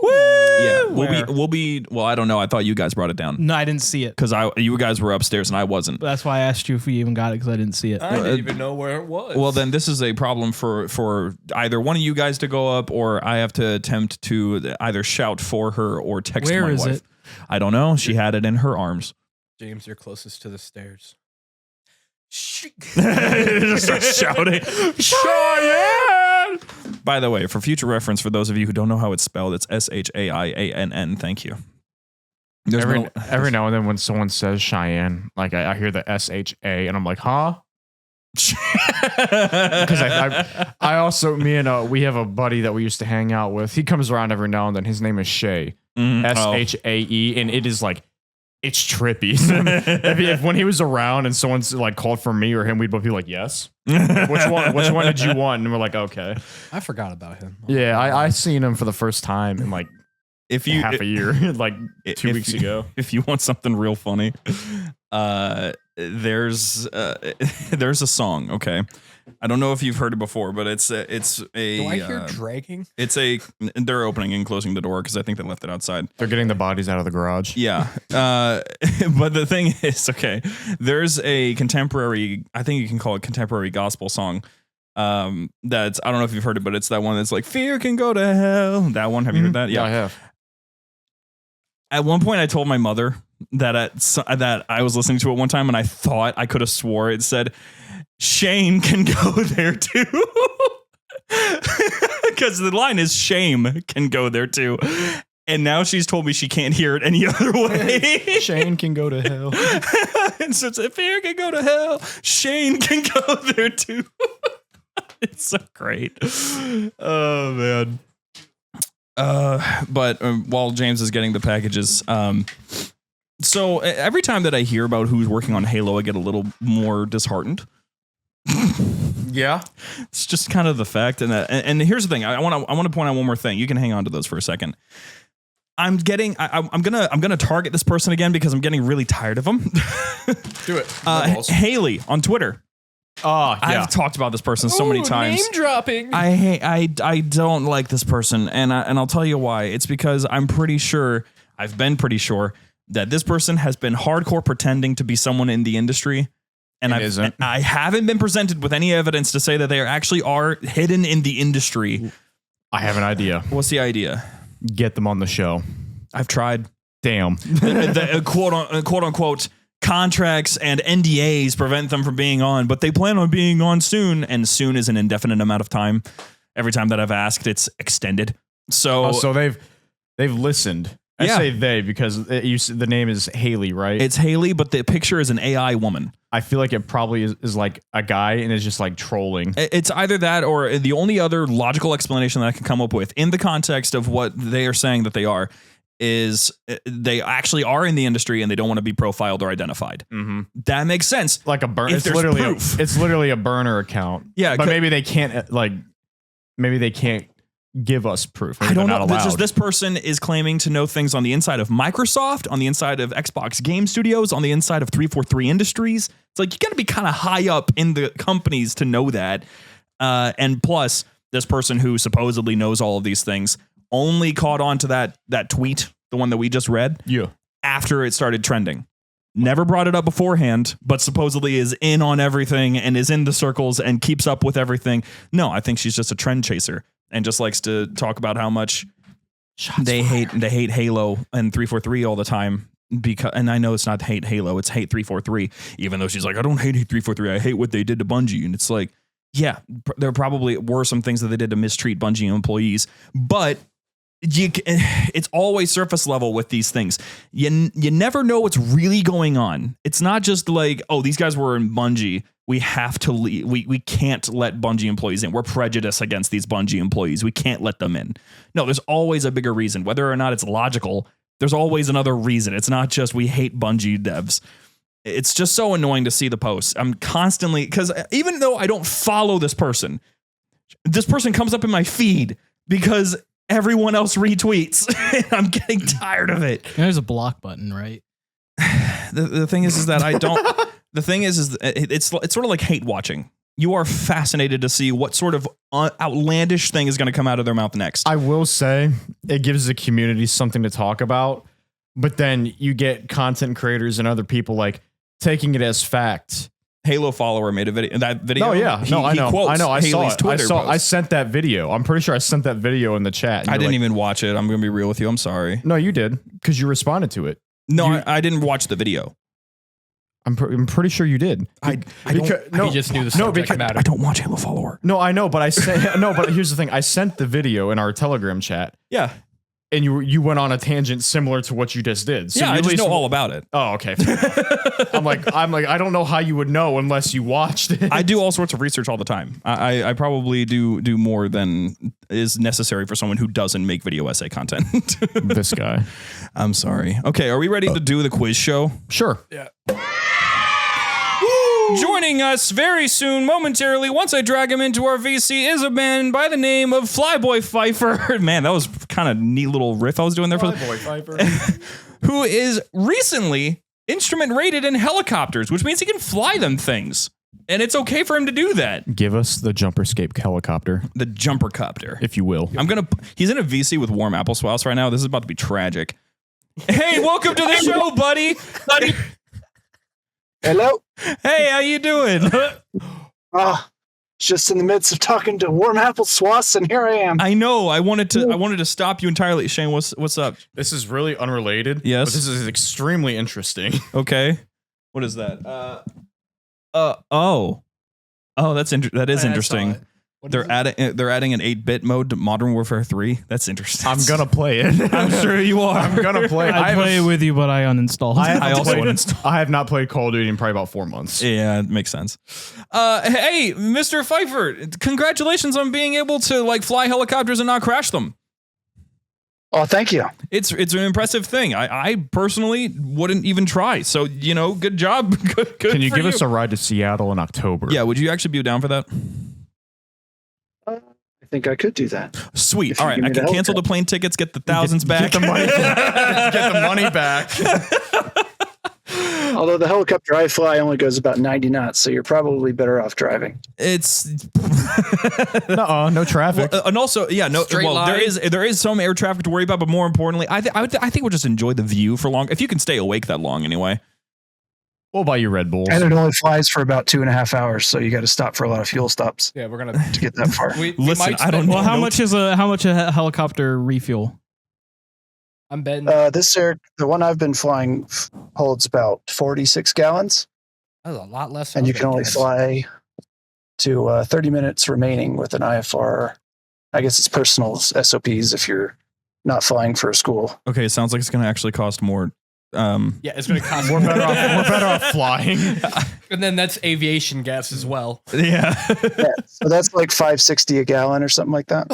Yeah, man. What is that? 100 octane or something?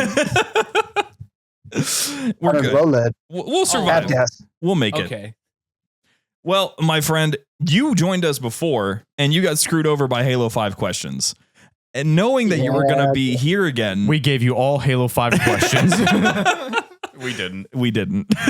I rightfully predicted that. No, you're fine. You're safe. I convinced Shane. Unless you use your Connor lifeline, then you may or may not be safe. Yes, that is a thing that is staying. I'll be explaining the rules here once again for you. You get 2 incorrect answers. If you get 3 wrong, that's it. Game over. If you get, not 2 wrong and you make it all the way to the end, you win 500 infinite credits. And you get 1 lifeline where you can call on Shane or James to try to answer the question for you. And you have a Connor lifeline where if you just can't guess it, let Connor guess it for you. You couldn't just say he has 2 lifelines. No, because he doesn't. He can't call on me, then call on James. It has to be either me or James, and then it has to be Connor, honestly, you're your own category. I personally would be very excited to have my very own named after me lifeline. But it's the context. It's a fucking meme. It's a meme. We're gonna call it the Dons, the Dons lifeline from now on. I don't know if lifeline's an accurate The description. Dawn line. The Don line. More like the death sentence. The red phone, I guess. I don't know. Well, Mr. Pfeiffer, Mr. Flyboy, are you prepared? Do you think this time? It depends on if we're going to go Bungie questions, because if that's the case, I do feel pretty good. But For the most part, Actually, yeah, pretty much all of these are Halo Bungie questions. Yeah, I make the questions, and Austin told me about no Halo 5. For the most part, I'm fairly certain. There's very little, maybe 1 343 question. I modified 2 of these questions, That's so fine. we'll see what happens. Yeah. But all right, are you ready? Are you ready for Halo Reach? Have you seen that video? Yes. The animated video. Yes. The 2 guys. He pounds up the Halo Reach And then snorts it. Yeah, yes. yeah. Oh, yeah. It's really good. like my son likes to say, let's do this. Okay, I like the energy. Good. Your son's got the right vibe. All right, here we go. Question 1. Which Halo game introduced the Spartan laser? Was it Halo 2, Halo 3, or Halo Reach? Yeah. 3. Off to a great start.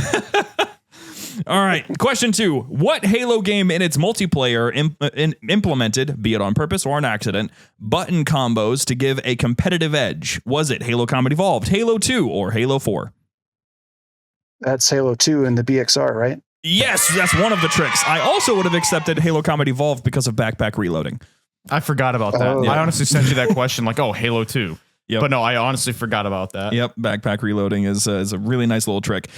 Question 3, true or false? Master Chief was the first Spartan to encounter the Flood.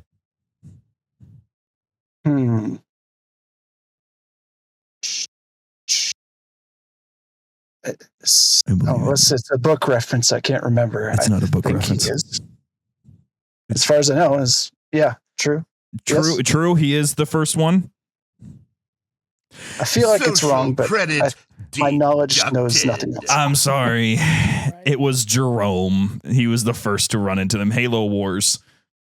Oh, yeah, they added that later. Yep, Jerome. And then he also fought them That's by true. himself on the Spirit of Fire later in a comic.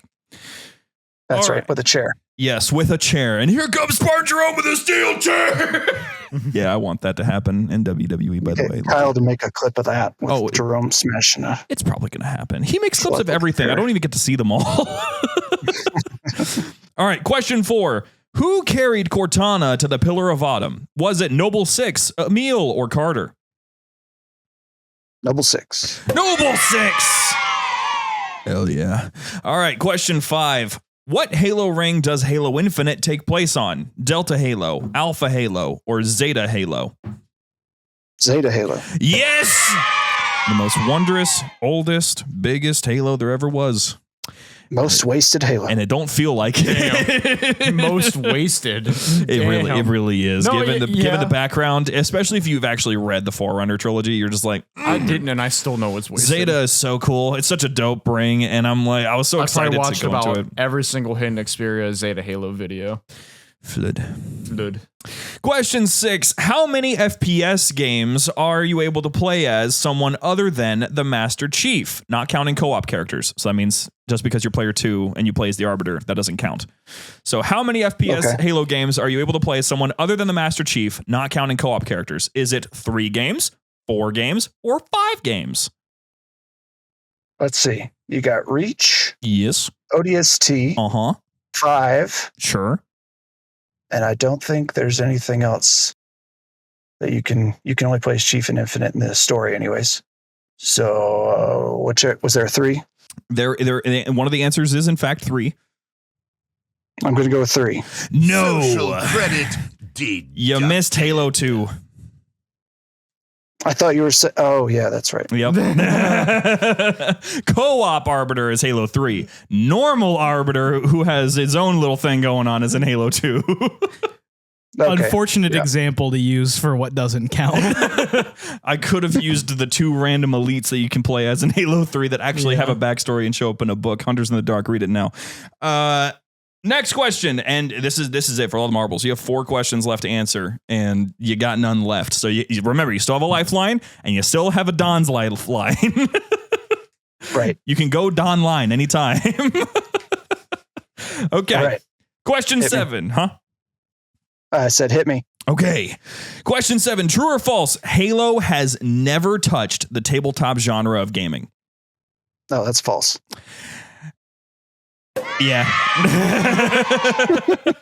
You dirty bastard. We're looking for the next one right now. I already pre-ordered the Flashpoint. I'm excited to play it myself. I have a little friend group of people who play tabletops, and we're all excited for it. Question 8. Who is the first prophet to die in the Halo games? Is it the Prophet of Truth, Regret, or Mercy? You killed the first one in 2. Mm-hmm. And I believe that was Mercy. Social credit deducted. Was that not your answer? No. Oh. I was thinking about it still. Well, there you go, freebie. Now you get to choose between truth or regret. Let's see. Regret comes to Earth. We follow him. Regret. It's regret. Regret dies. Unfortunate. He deserved it. All right. Regret. The message just repeats. Question 9. You only got 2 more to go, and you got this, and you still have those lifelines. Question 9. What did Master Chief tell Cortana before he went to sleep in cryo in the legendary ending of Halo 3? Was it, "We'll make it, wake me when you need me," or "It's finished"? Well, my instinct is to say "wake me when you need me," but if there's like this legendary caveat that I wasn't aware of, something else happening, I'm just going to go ahead and use my lifeline here just to double check my findings. All right, who would you like to call upon? Your Dawn line or Shane and James? We'll go with Shane and James. Okay. Which one of you two last would like resort to take for Connor? I got one last week. Do you want to take this one? Sure. Okay, James, what is it? It's wake me when you need me. It's wake me when you need me, because that entire sequence is the legendary ending.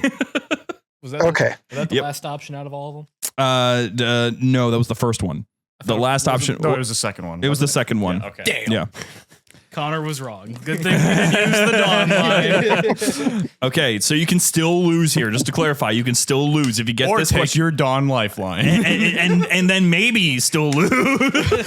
Connor, more than likely, still lose. If you someone over 2 weeks in a row, I hope not. I don't think I can bear the guilt. We haven't been able to claim we haven't had a winner since the championship. No, we haven't. Actually, we haven't had I know, that's a the winner. thing. I felt like I haven't been going too crazy with the questions either. Damn, Shane. I'm sorry. All right, here we go. Final question. I'm certain you've got this one in the bag. Which band produced Blow Me Away for Halo 2? Was it Disturbed, Godsmack, or Breaking Benjamin? I always hate the band music, and I always skip those tracks. You skip Blow Me Away? Soundtrack. Yeah, I never liked that stuff. Oh. Does Connor have a confident look on his face? It's definitely a look. I think it's confident. I think he's confident, but just in shock. So would you like to call upon your Don line? My gut is Breaking Benjamin, but yes, Don line. Okay, Mr. Don, would you like to say it? That was my guess. I had Breaking Benjamin. It's Breaking Benjamin. God. Oh my God. That did not. My heart cannot take this anymore.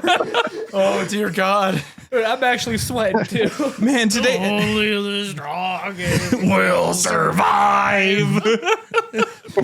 What kind of look is C's get degrees. You know what I'm saying? You know, that works. It works. I mean, I think you're going to be getting a whole lot of messages in the server about not liking Blow Me Away, but But you were our first winner since the championship. So congratulations for that. You're going to be going to the actual final thing. Are you excited or are you now loathing it? Good job. Well, after this experience, I'm like, God, do I know anything about Halo? You know, maybe give those campaigns another playthrough.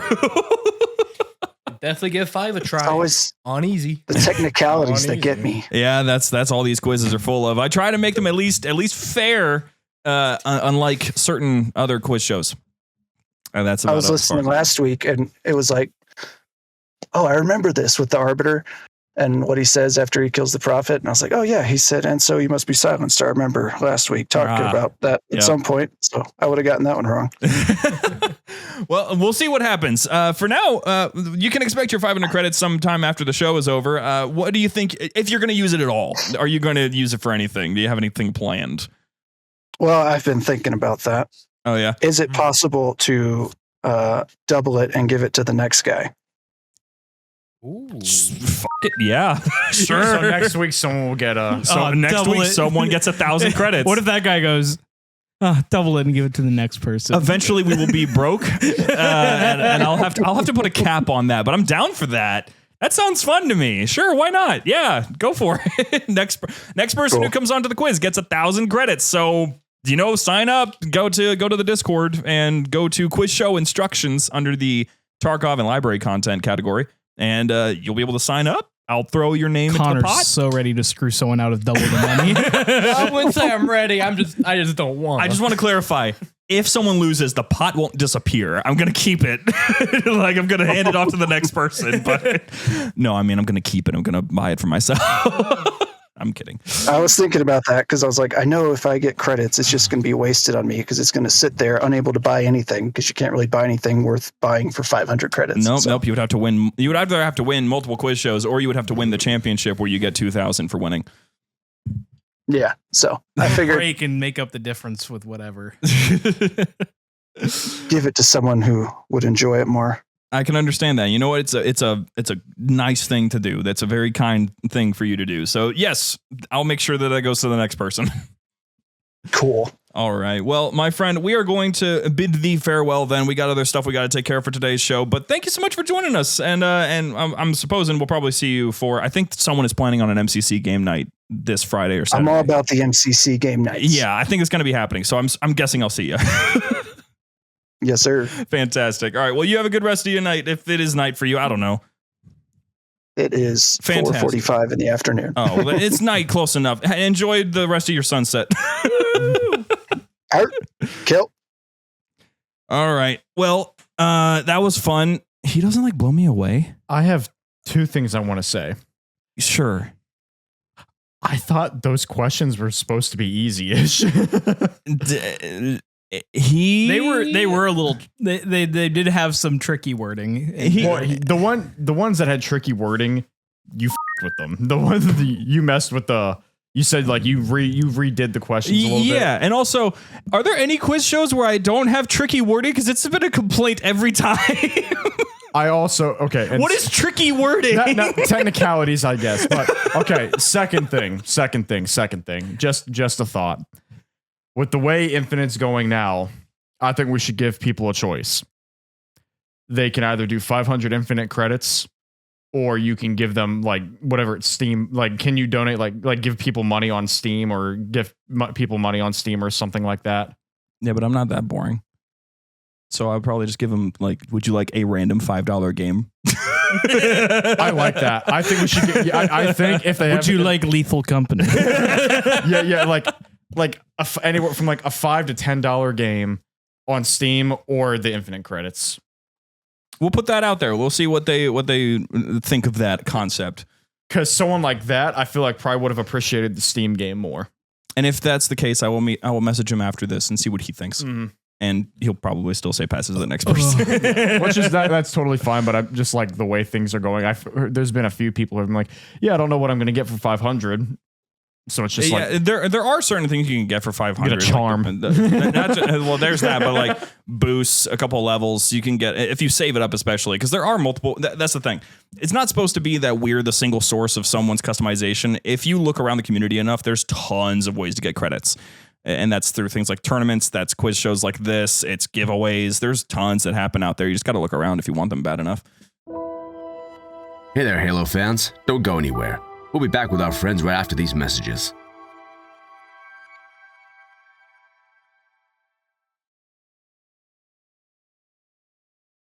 Well, I'm not getting anything out of a tournament, so. You could find the ones that have participation rewards. Yeah, I might be set then. Yeah, you get as many credits that the entry fee cost. 100.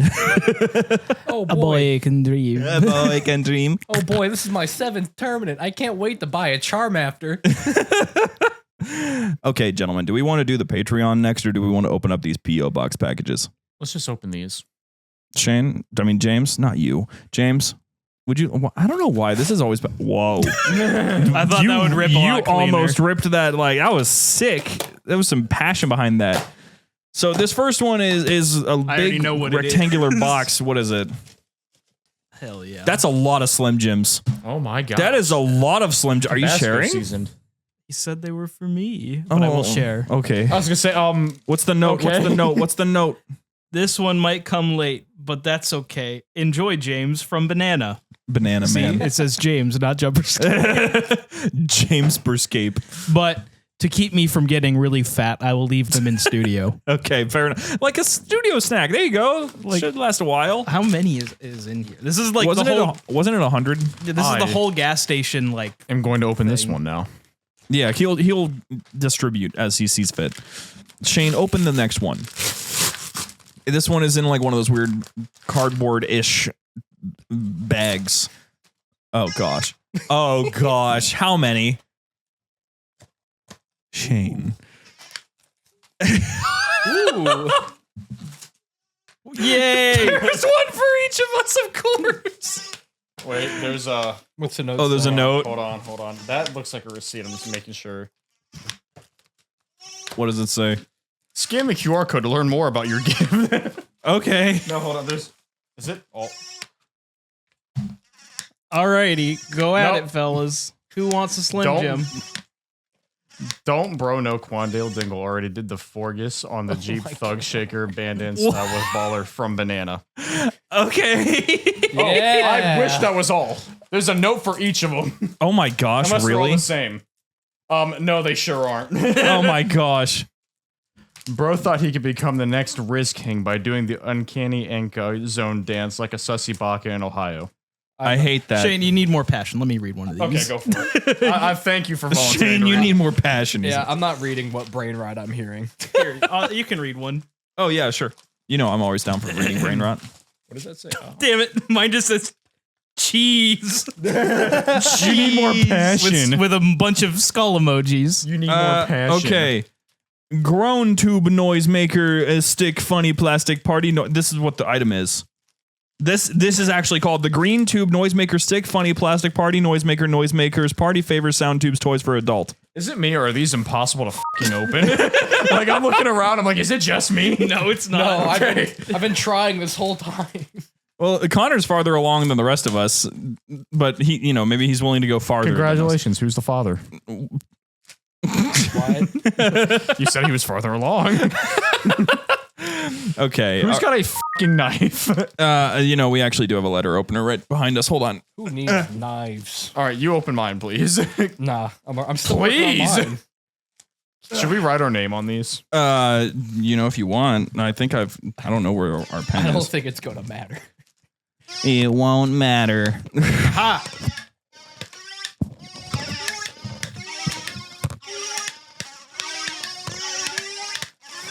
We are all sharing one brain cell right now.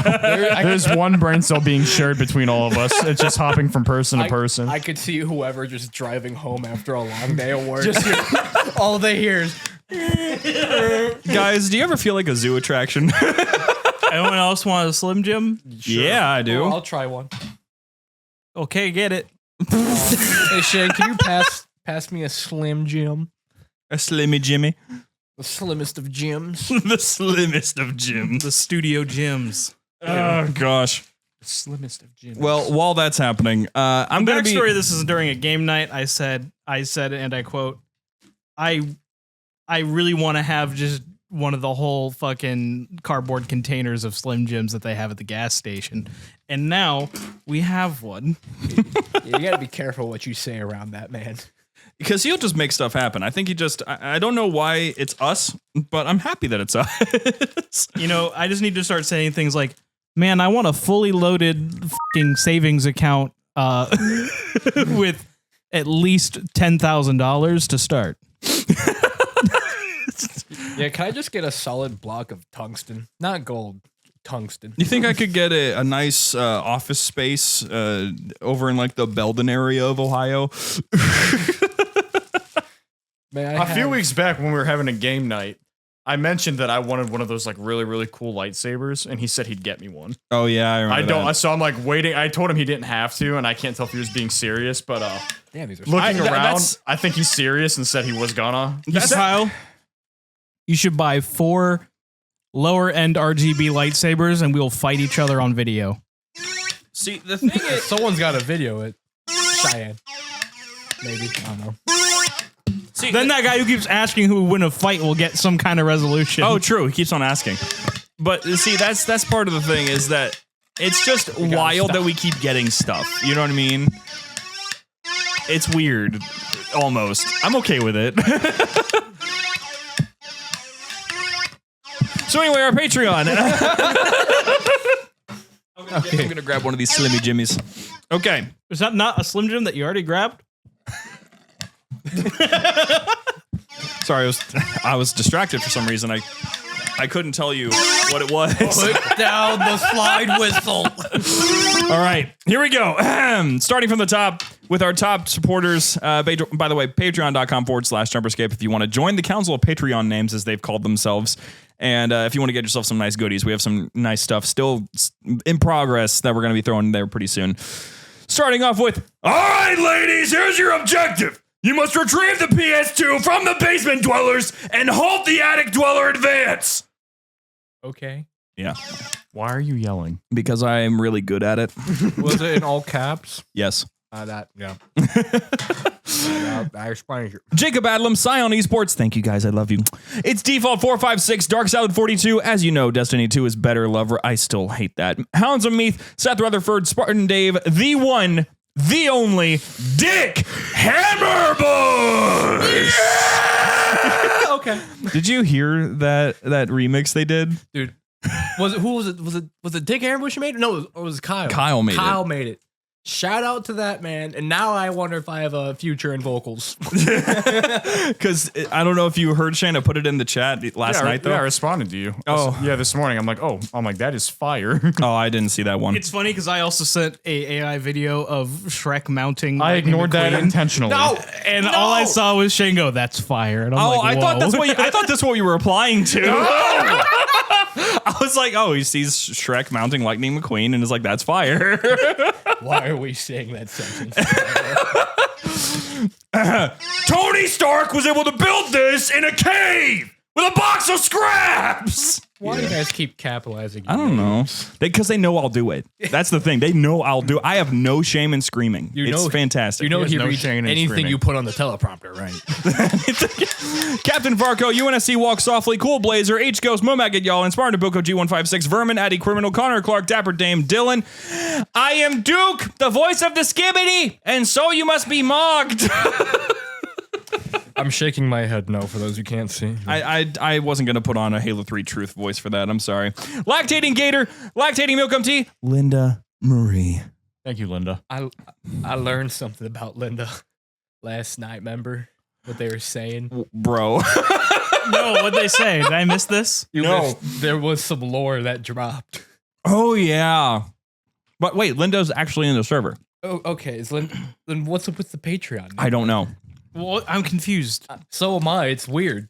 According to them. No, tell me what happened. According to them, Linda Marie is a name and profile pic that will pass from council member to council member. So it's not ever the same person. According to them. We've been lied to. And my exact words in response was, "You're catfishing us?" I felt so hurt. No, I'm be the telling first you, time. Linda Marie was a real patron at one point.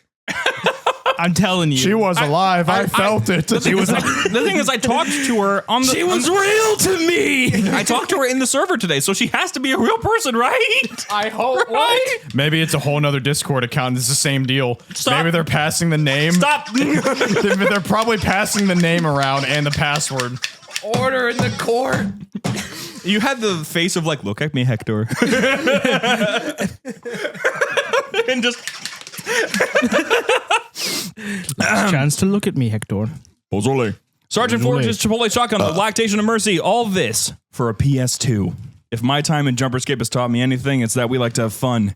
And fun never changes. Speaking of that story, do we have an extra part today, or Huh? is there another part? Yeah. Oh, wait. Oh, sweet. Brennan Pfeiffer, Sky Cairo, Eliza, Jake Somali, Keith Jew 77, Mr. Shifter, James Zealot, Slap Nuts, Wiener, Mallet, Shrub, Austin, Osteo DST, Bam, Wiener, Bam, Mallet, Shrub. Bam, damn garage and basement dwellers trying to take the attic, turns to fellow attic driller. Release the M gas.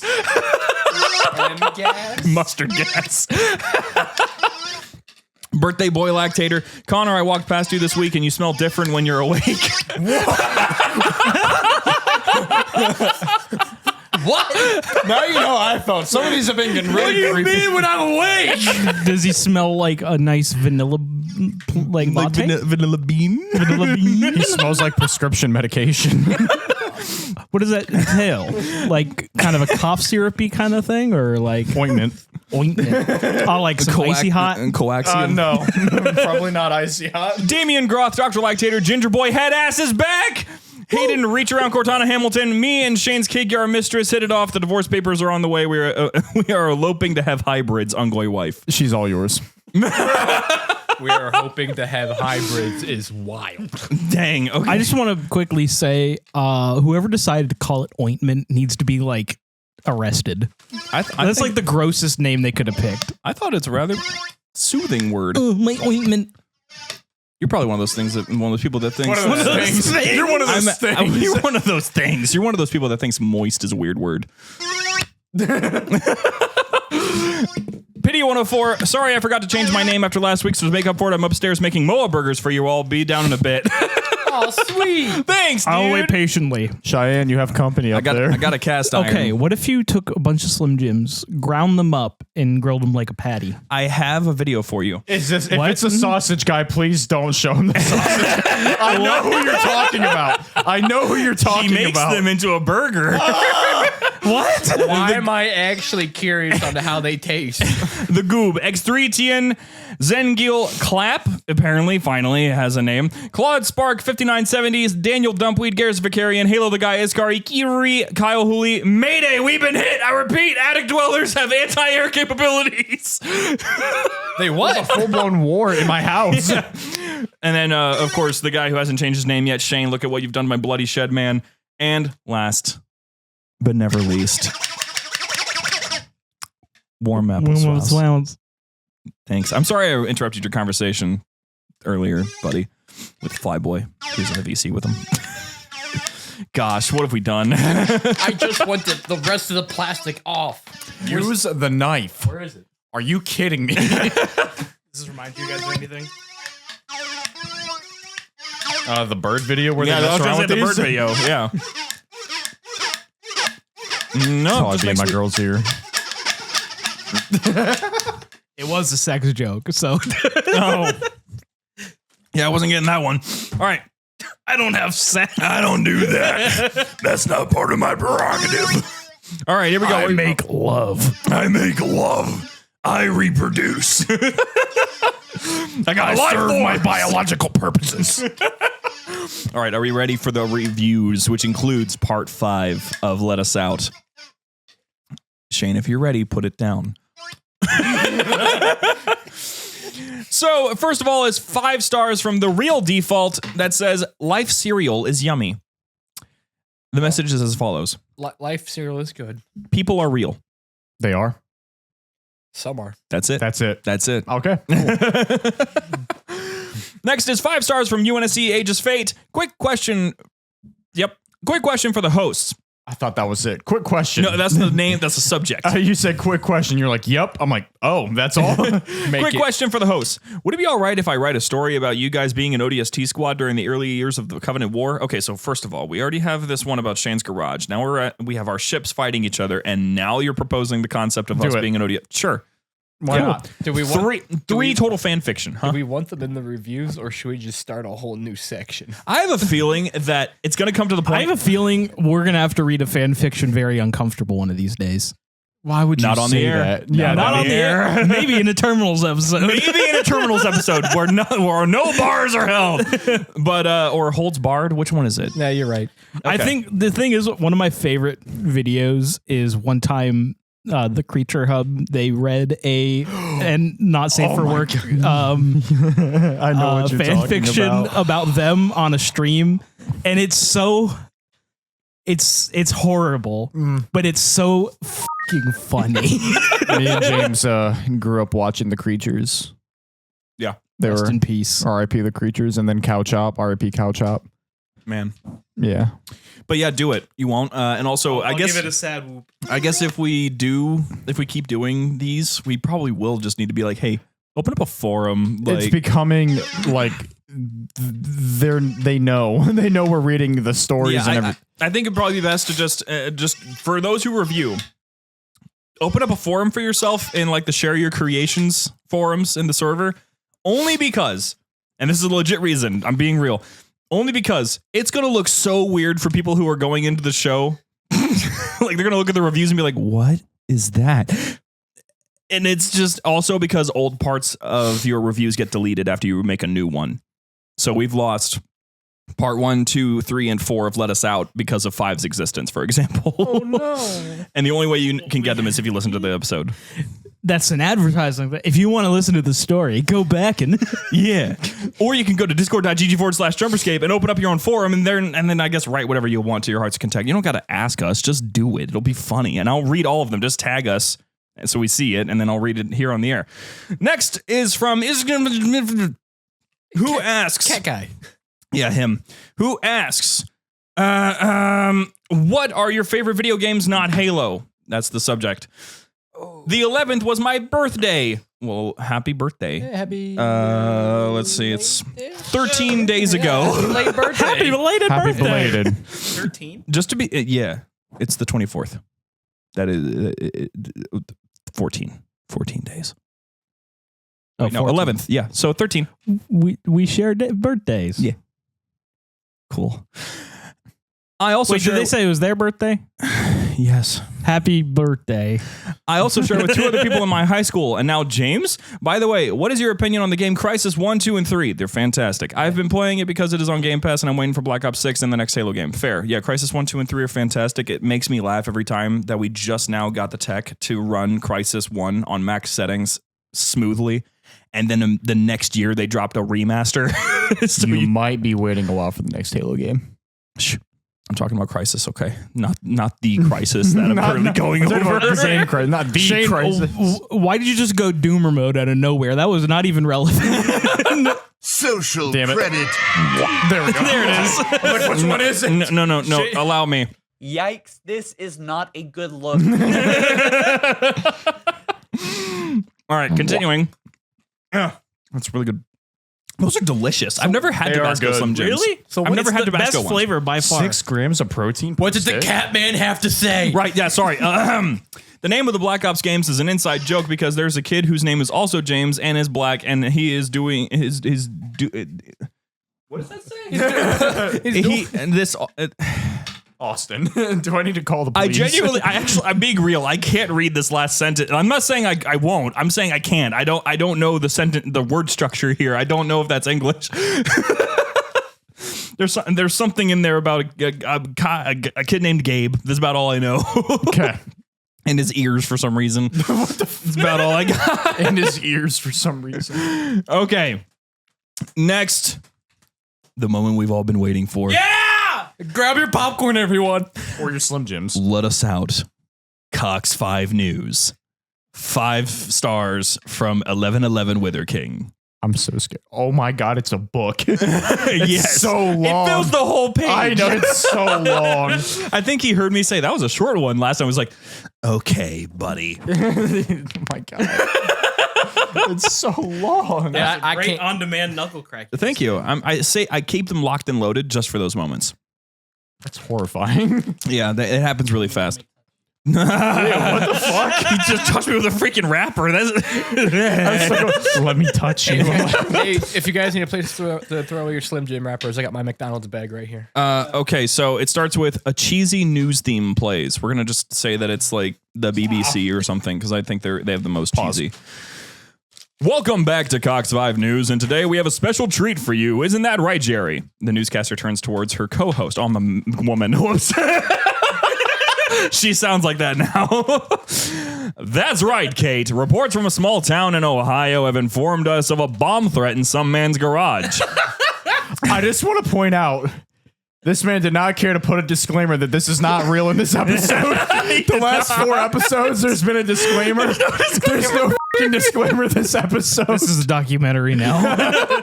He's told me he put a little message in one of our Q&As that said, like Spotify Q&As that said that every reference to Cheyenne, it's not supposed to be my wife, Cheyenne. It's supposed to be someone else. So any reference to Cheyenne is not actually her. I think it's supposed to be Kate at all times. So anyway, Cheyenne takes things from here, but more on that later. Let's move on to our sports and weather portion of the show. Cheap transition. That's for you for the rest Thank you, Kate. Okay. Currently, Browns are sucking ass as they usually do. Whoa! are probably right. You leave them alone. This year will be our year. We've said that since we've been born. I will say it again. I'm gonna crash out. As they usually do, ending their season losing to the Texans 45-14. Texans. Don't make me think about that game. But we should be seeing great things from the Bears in this upcoming season. I'm gonna crash out. I'm gonna crash the f*** out. I'm gonna crash out. Yeah, I'm sure. You know, just because you're so excited because you drafted another bust at quarterback. Because guess what? We have no room to talk. I know, but neither do they. Okay. Cheap transition to the weather report. For the most part, there should be clear skies. That is, if you ignore the weird purple thing in the sky. The meteorologist moves over to his screen, pointing at what appears to be a purple misshapen blob flying through the skies at tremendous speeds. It's my ship. Yeah. We are currently unsure of what it is, but it's advised that you stay indoors. Cheap transition to Kate and Jerry. Cheyenne turns toward the camera. Again, it's supposed to be Kate, I guess. Thank you, Bob. As we said earlier, there has been an explosion in a man's garage that so far has injured multiple people inside of it. Before Kate can continue, Jerry jumps in and cuts her off. But we'll get back to that after these messages. Oh, wait, they actually blew it up. Wow. Yeah. The broadcast cuts to an ad. Are you tired of hearing YouTubers say, what the Sigma? Or do you have that skibbity riz? Ruining your day-to-day experience. We're never going to get through this if we keep laughing. Ruining your day-to-day experience on YouTube? Then we have the YouTube creators for you. Join James, Shane, Connor, and Austin in their crazy antics across the vast gaming verse. From General Gavarius to modded Lethal Company, watch them on The Battle Dudes. That's BATTLEDOODS on YouTube. That was actually fire. That should be like BATTOO or Okay, LEOODS. so what I'm hearing is we take that and we buy ad space on YouTube. The ad cuts off and goes back to the news broadcast. Kate continues from where she left off. Now back to the program. There's been reports of a loud explosion occurring in a man's garage. From the pictures we've seen, the explosion only resulted in minor damage to the garage, creating a small 1 by 1 inch hole. Damn. What is your garage? Is it reinforced? Is that what they're saying? He has Rainbow Six reinforcements on the door. Bryant on the field transitions to a male reporter in front of Shane's house. Yes, as you can see here, there's the small hole. And if you look through one of the garage door windows, there are hundreds of people inside, all either laying injured on the floor or standing trying to help people up. To my right, there are currently 5 officers lined up trying to force the garage door open, while another one is trying to guess the garage door code. That's all I have for now. Back to you. They can't get in. Transitions to Kate and Jerry arguing. Cameraman in the background quietly rolling. They straighten up. Yes, our sources have informed us that the owner of the house is a man named Shane Taylor. We have no picture or sketch of him because, quote, nothing can encapsulate the being that is Shane Taylor. Plus 500 aura. Shane has become a Lovecraftian monster. That's right, Kate. We also have someone on the line that claims to know Shane Taylor personally. The screen is now divided by Kate and Jerry and a man in a house office. You're live, Austin. You're finally here. He's made his appearance. I like how I'm in my office house, house office. Like My that's office just house. my Yes. office house. It's the same thing. Right? Oh, yes, I never leave. He begins to speak in a monotone voice, almost as if he's reading a script. I just want to come out and say Shane is one of my closest friends, and he would never kidnap anyone. Kate cuts him off. We never claimed him as a kidnapper. Was taken aback knowing his cover was blown. He had panic in his eyes. Look, I don't have much time, but Shane has broken 18 USC section 1201 kidnapping hundreds of people, and 3 loud bangs landed on his door. I'm here. He turned around looking at the door, then turned back to his camera. Oh, shoot. I would say shit in this case. Come on. Then why didn't you just say, oh, shit? Because I'm accurate. Okay. He has my Ungoy wife hostage. Please help her. Shane broke down into the room and cut the transmission. We returned to the newscasters. Well, law enforcement is there on the way trying to catch and find Shane. Jerry shakes his head in disbelief. Yeah, but while that's happening, let's return to Bryant and the garage. We now see 3 ambulances across Shane's front yard with paramedics scrambling to the scene. Yes, as you can see, the police were able to open Shane's garage door, and now paramedics are trying to get the injured people out of the garage. From what the paramedics have said, there have been 3 dead, 43 injured. I'm a f***ing menace. Oh, gosh. One of the more fatally injured people inside the garage was a young lad missing both arms and had shrapnel in his face. The only words that came from his nasally voice were, "He told me it would take a few minutes." I don't know what that's in reference to. Out of nowhere, the video changed back to the newscasters. Sorry to interrupt you, Brian, but there's been a chase for Shane and his hostage, Austin. This is unedited body cam footage of law enforcement chasing... got a white Ford Bronco. This is unedited body cam footage of law enforcement chasing the suspect. This video is not for the faint of heart. We now see about 10 cops chasing after Shane and Austin in a forest. Shane is currently dragging Austin on the rough forest floor while outrunning the cops. Eventually, Shane stops and gets Austin back on his feet to use as a form of protection from the cops, knowing they wouldn't open fire while a civilian was in the way.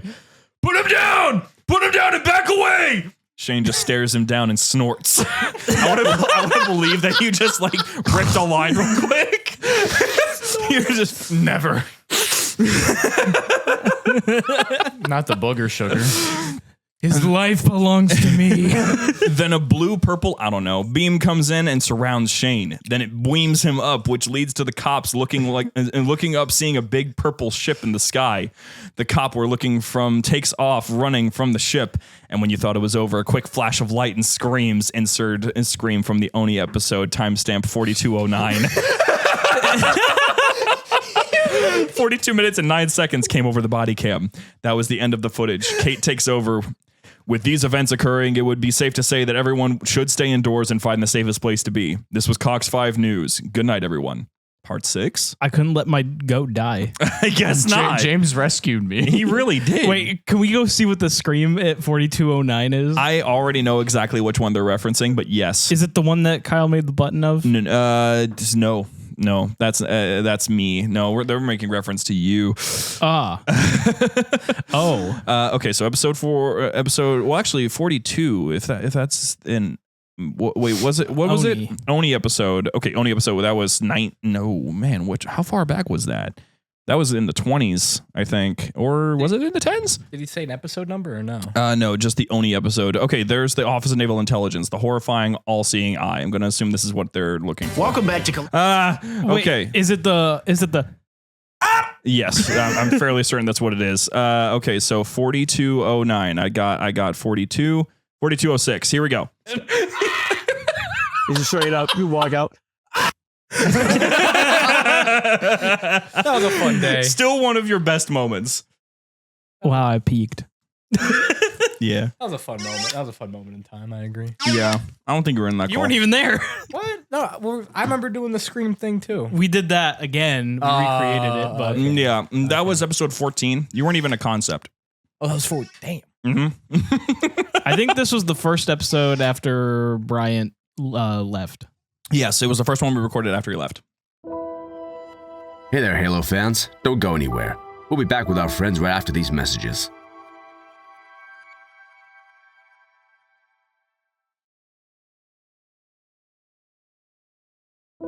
Yep. So there's all that. Oh my gosh, James. I'm sorry. This is a bad idea for me. We might need to just bring these home. No, I'm not even kidding. We might need to bring these home.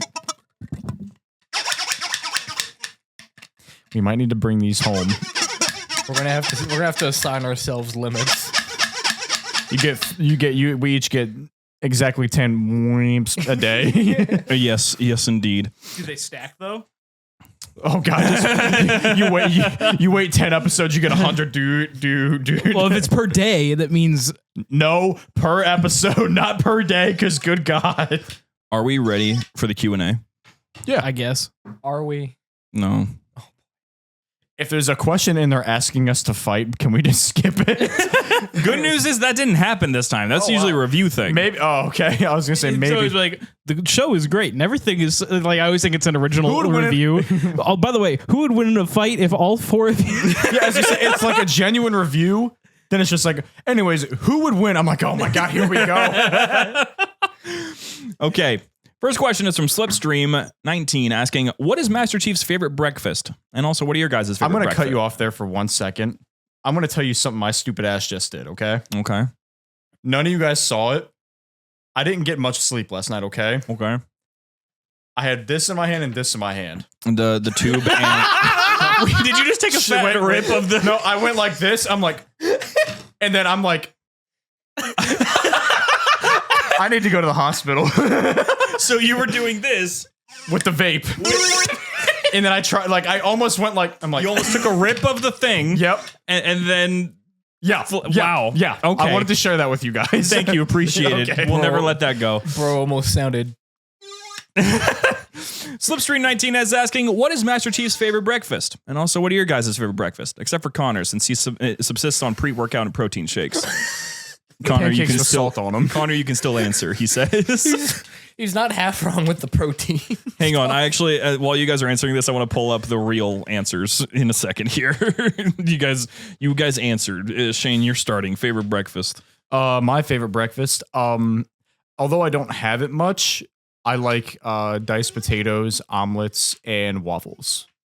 Okay, James. I thought it was Master Chief's breakfast. You missed the second part of the question. Oh. The second part was also, what are your guys' favorite breakfast? Yes, I answered that one. And Austin has the cannon, I guess. Yes, I do. Breakfast. I eat breakfast. I eat breakfast. That doesn't answer the question. I like me a nice little farmer's breakfast. You know, just scrambled eggs, bacon, hash brown, and fun's over. Sorry, It's okay. hash brown, and either a pancake or like a mini waffle. Hell yeah. I'm not a huge on toast, so I usually sub out the toast for a pancake. Are we going like a weekend breakfast or like What? during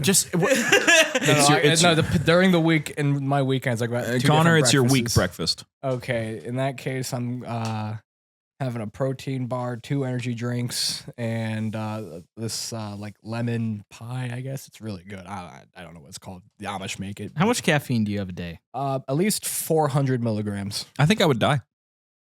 I used to drink that much, so I can't judge. I think I would die. On some occasions, 8. I think I would die. 800? Yeah, 4 cans. I think I would die. That is literally dangerous. You need to stop. It's spread out. That doesn't matter. It doesn't matter. Just 2 in the morning. That doesn't matter. That does. I'm pretty sure the half-life of caffeine is still like what, like 6 hours or something like that. Yes. It's Celsius. It's gluten free. that doesn't have it. You know they have human poop in Celsius, right? Shoot. You mean shit? I'm trying to stay clean. You're better off with just some black coffee for your caffeine. It's not enough. If you want actual like clean caffeine, that's probably the best you can do. I would have to drink like You can get stronger coffee. Get Death Wish. Or just make strong espresso yourself. This guy. I would need at least like 8 cups of coffee every day. Or just cut back Or on your just- caffeine. or and drink espresso. in normal amounts. I would say if we're going to have the same amount, espresso. You don't need to drink a whole cup of coffee. You just shot of espresso But 6 times. what I enjoy the coffee is sometimes I will have a cup of coffee on top of that. Can we move on? Yeah, sure. The cannon, by the way, mine is sausage, gravy, and biscuit. It is always going to be my number one favorite. Even better if it's a sausage breakfast skillet, which is basically the same thing, except you layer it with some sunny side up eggs, some fried potato. Ooh, like a scrambler? Yeah. I like scrambler. That does sound good. But it has to be a baseline sausage, gravy, and biscuit as the start.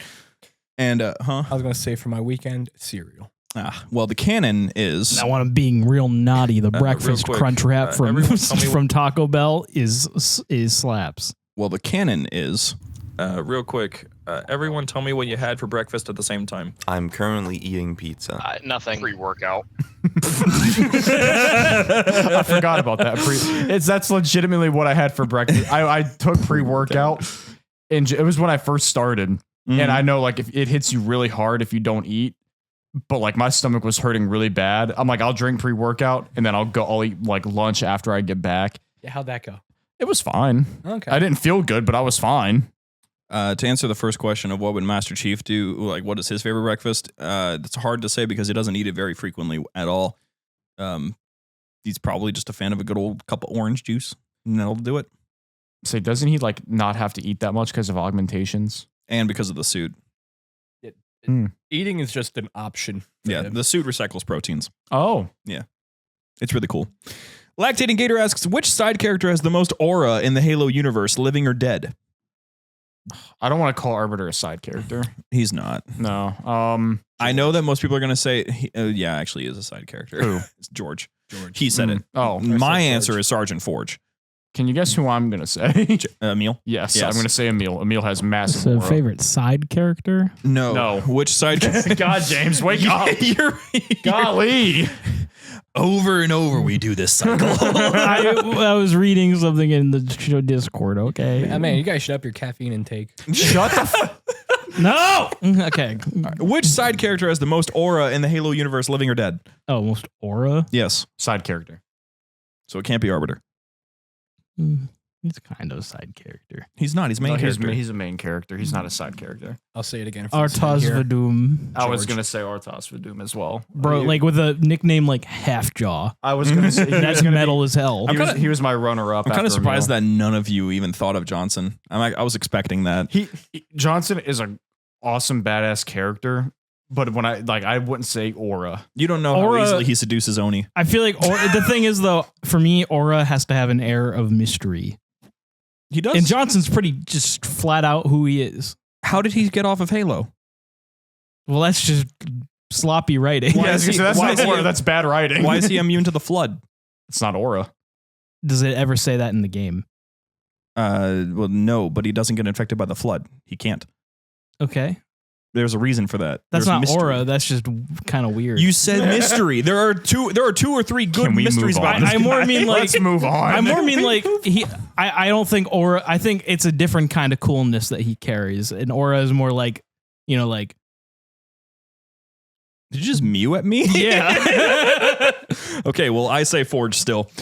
Kyle asks, what are your own theories on the containment breach on installation 05? Give me a second. I need to see which one that was. Installation 05 was probably... Delta Halo. Was it? Yeah.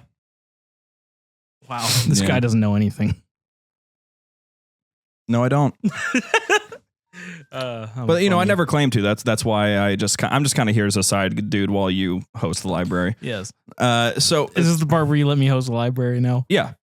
So theories on installation 05. On like the outbreak? Yeah, the containment breach. What happened? Well, someone f***ed up. Yeah, that would be. Honestly, I just kind of assumed that maybe they were already just running free on that ring, but had no actual intelligent life to infect until everyone showed up. I don't know if that's even remotely true.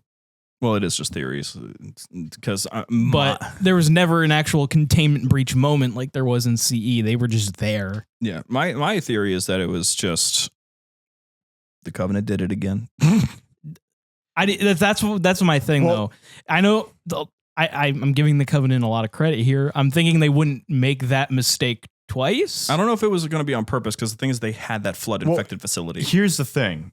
When it comes to when you literally in the mission you kill Regret, you look up and Cortana's like, that's the largest Covenant fleet like I've ever seen or anyone's ever seen. It is literally the entirety of the Covenant. Like things are going to get pretty out of hand pretty damn quick, and it gained more knowledge when it got it used Regret for the biomass for the grave mind. Yeah. So I mean it learned like a shit ton, and the Covenant being stubborn. I'm done talking. Well, because I was making a very good point, and then Austin had to go and be an ass. I was going to say there's already a grave mine there. Yeah. So like the flood presence had to just already be there. They just had no way off the ring. Yeah. So then the theory really comes down to who caused the breach way back in the day, because the grave mine takes a while to grow. Kind of. Depending. How long? If there was any small population of an intelligent species living there. Maybe Penitent Tangent was like, could have been as much as like a very primitive like ape, like literally somehow opening something. Yes. It could be that simple. Would you like to read the next question? Yeah. Host. I can't read from here. You got your phone. Pull up library Q&A. It was a joke. Stop being so sensitive. I'm not. Go ahead and read. I'm not sensitive. I think it's a fun idea. That's why I'm letting it happen. Okay. I got one Halo fact before you said it out loud. Okay. Yes, and then why are you punishing me? Because this isn't you said, can I host the library? I'm like, sure, go ahead. I'll host it. I didn't think you'd actually do it. But I care about you. You should have a chance to try it. Room 2 through 7 isn't your only home. Where's it's under library Q&A. It's the most recent one that's not marked with a wart. I know that. Okay. Ian the Dawn in Connor's Addict. He wants to know, Shane, so are you a Bears fan? You love the Mazda Miata too. I'm not saying this. This is mean. It is mean. Just say it. No. Read the next one from Corporal Slate, or do you want me to? I got this. Okay. Corporal Slate 92 says, Austin, have you played D&D at the time of this post? In this episode, have you ever DM'd? Yeah. No. I've never DM'd in my life. I've been curious about it. I'd probably be great at it. In the Dawn wants to know. Why are you reading it like Morty? Shane, why are your feet so big? We should just skip Ian for the rest of the episode. We should skip Ian probably forever. No offense, Ian. No, Actually, offense. My dad wears a size 13 and a half, so I mean, I wear a 12. Ha! 14. Congratulations. Yeah. Which my boots are harder to find. A2 Buck says, which Spartan would make the best parent? None of them. None of them have parents. They don't know what a parent looks like. Naomi. George. Well, he did just say Spartan, so you could just pick like a Spartan 4 who has developed empathy. Yeah, whichever Spartan wasn't stolen from childbirth. I would not say either of the Spartans who were talking about how they were trying to rizz up women after everyone got zapped. Those aren't the only Spartan 4s. I know. I'm just saying I wouldn't pick them. Also, Shane, Crimson. Either of the ones in Crimson, best. I agree. I have to agree. I heard you went to Hershey Park. What is the best roller coaster there, and why is it Wildcats Revenge? Because it's fucking amazing. I'm the only one in the room currently who did go there. It's just me and Ashton, but it was the best. Sky Rush is a close number 2. I would like to go sometime soon. I would also like to go. I only learned about the park's existence when I saw his snap. You didn't know about Hershey Park? No. Wild. Yes, that is one of the rides. It's Wildcats Revenge. Yes, my bad. Named after, of course, the F4F Wildcat. No. By Grumman Aircraft. No. Okay. It was named after the ride that it was built on top of, which was called Wildcat. Why couldn't we get that with a Blue Streak, bro? Because it's Blue Streak's the classic, and they already did it to Mean Streak, and that was actually a shitty ride. They should have just kept it as Mean Streak. No. Mean Streak was painful, but it was fun because it was painful. Yes, it was fun because we never had to ever wait for it. Right. Yes, exactly. It's the best ride. But I don't miss it at all. No, because Steel Vengeance is the greatest thrill ride ever. One of my favorite roller coaster experiences is still when he and I were on Mine Ride, me and Connor. Oh, hold on. I got a taste of your pain. You know how the lap bars, they have to all close for all 3 rows in each car to the same place? Yep. There was a small child in my car. Oh, no. In the row ahead of me. In the ride up, literally, like I straight crushing. Up. The indent was, okay, about, my skin was getting indented about that far. That's half a foot. I could feel my bone. Ow. Yes. It was the worst pain I've ever felt on a roller coaster. It's cat time. Kitty. Since you have cat time, I'll take back over, James, if I may.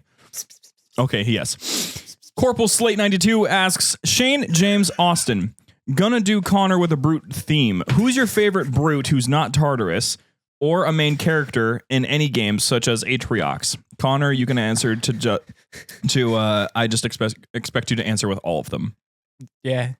They're all pretty cool. So, and then he also just excluded my answers as well. So. Yeah. Who's your favorite brute who's not Tartarus or a main character in any of the games? I mean, I was going to say Atriox, but I mean, I don't want to, I can't say Esherum.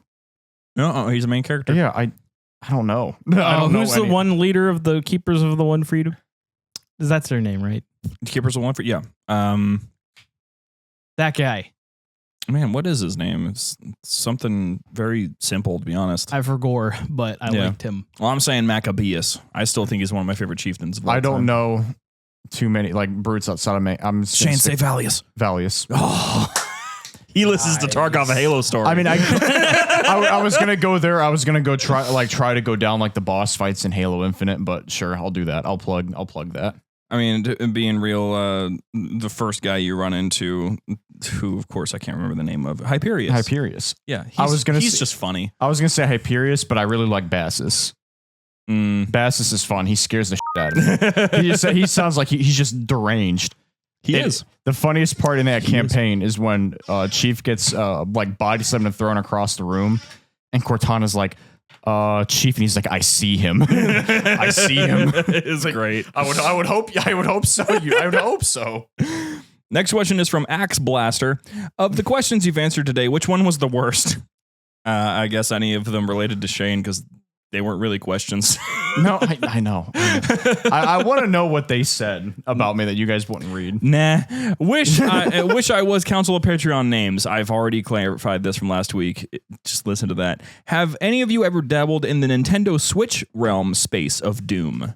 Nintendo Doom on Nintendo Switch? I would assume it's the same, right? Because Xbox has every Doom game known to man. So... I never owned a Switch. See, the only game I've ever Switch. played on the Switch was I want to get one. Super Smash Bros. But I have seen, like, again, I take everything I see on Twitter with a grain of salt. Yep, you should. I saw something about like a handheld Xbox console. Yeah, it's potential. You might as well just get a Steam Deck, though. It's the same thing. Right. I can't justify buying a Switch just for one game. Then get it for $3. What are the two games? 3, 4, 3. Let's see. For your first, what are you thinking for your first game? Super Smash Bros. Okay, makes sense. So Basic. what you get next? Okay, next, I would say you get the $1 zombie survival game. It's called that. It's really funny how bad it is. I'll try it. And then what you get after that is you get honestly, it's a lot of them, but you get a Nintendo Online subscription. And once you do that, you get access to every Nintendo 64 game, all of the NES games, all of the SNES games. I could keep going. It's a lot of games. Sounds like a deal. Austin's Uncoy Stepchild asks, Austin versus James. Pop culture-based rap battles in the fly 5 minutes max tourney style. Okay. Austin versus James. Cheyenne versus Ashton. Shane versus the Don, all caps. In a pop culture based on the fly rap battle? Yes. In a tournament style? Yes. So I guess that would mean like if I won and then Shane won, then it would be me and Shane. Yeah. And then the loser would go against the winner. You call your show Tarkov, but you're really just a jerk off. I hate your face and I win, you know. I guess. I'm not gonna try to risk embarrassing myself. I'm quick thinking, but I've never practiced rap. And I know it's not usually something that's like, it's a talent thing, you know? It is legitimately a talent you're born with. Yeah, it is legitimately, like you can practice it and hone it, but it is legitimately something you are born with. Because you got to be able to think of all those words on the fly if you're going to freestyle. Is legitimately just like something in your genetics that lets you put words together like that. It is literally something you're born with. I've spent hours just listening to Eminem freestyle. Because the insane. dude kills it. Him... Juice WRLD was Juice WRLD was absolutely amazing at freestyle rapping. Kendrick Lamar is very good. J. Cole is good. Drake, yeah. Iggy Azalea. Yeah, that one clip. Next question is from Connor's. Trash. Get that. Connor's Big Booty Brute asks, if any of y'all were on a Spartan squad, what would it be called? I mean, I'm gonna be corny here because I've had a team name since I was like 13. Wolfblade. I was gonna say that because I was on it. I would not originally, but like long enough to the point where I'm like, yeah, that's probably it. If any of you have joined game nights and wondered why some of us still might have a WLF with number, it's because of our Halo clan back in the day. And I keep it forever, mostly because I still have my Spartan top from Outpost. Ayogan Spartan top. And it says Wolf 1 still on it, so I can't switch it because it'd be weird. Slipstream19 is back asking, Austin with a traffic cone versus James and Austin's cat. Who would win in a street fight? James and Austin's cat. My team name would be the Don's Hit Squad. Okay. Sorry, so Connor. I have your cat. Yes, you have. I have a traffic cone. You have my cat. I know you'd never hurt the cat. No, I would target you specifically. But I know my cat wouldn't hurt me. Mostly because she would be... I'd hold cat and go, surrender. Because you'd have to risk hitting the cat. And I know you wouldn't do that. It depends on whether or not the cat would allow it, because she rooster kicks. I've been rooster kicked by cats. Yes. I can take it. She has some powerful ones. And more importantly, she has something that me and Cheyenne have coined dark magic. If you end up getting into physical contact with her, you will want to take a nap. Okay, well, here's the thing. I hold, Mm-hmm. and I pet, Uh-huh. so cat doesn't freak, Right. and you still wouldn't risk. But you have dark magic happening. You might fall asleep on the spot. Your head is No, wide it open. All right, well, I cast Don't Give a Fuck and hit you with a traffic code. Oh, not the kitty. Austin would hurt cats. Confirmed. I would risk it Austin would hurt cats to win a fight. to win. To our knowledge, meaningless fight. Yes. I'm going to assume you guys are fighting over the cat at that point. Well, if we're fighting over the cat, then I'm not going to be fighting at all. Okay. It's Cheyenne's cat. She'd be the one coming after you, not me. But you didn't make that up. You made up that motivation.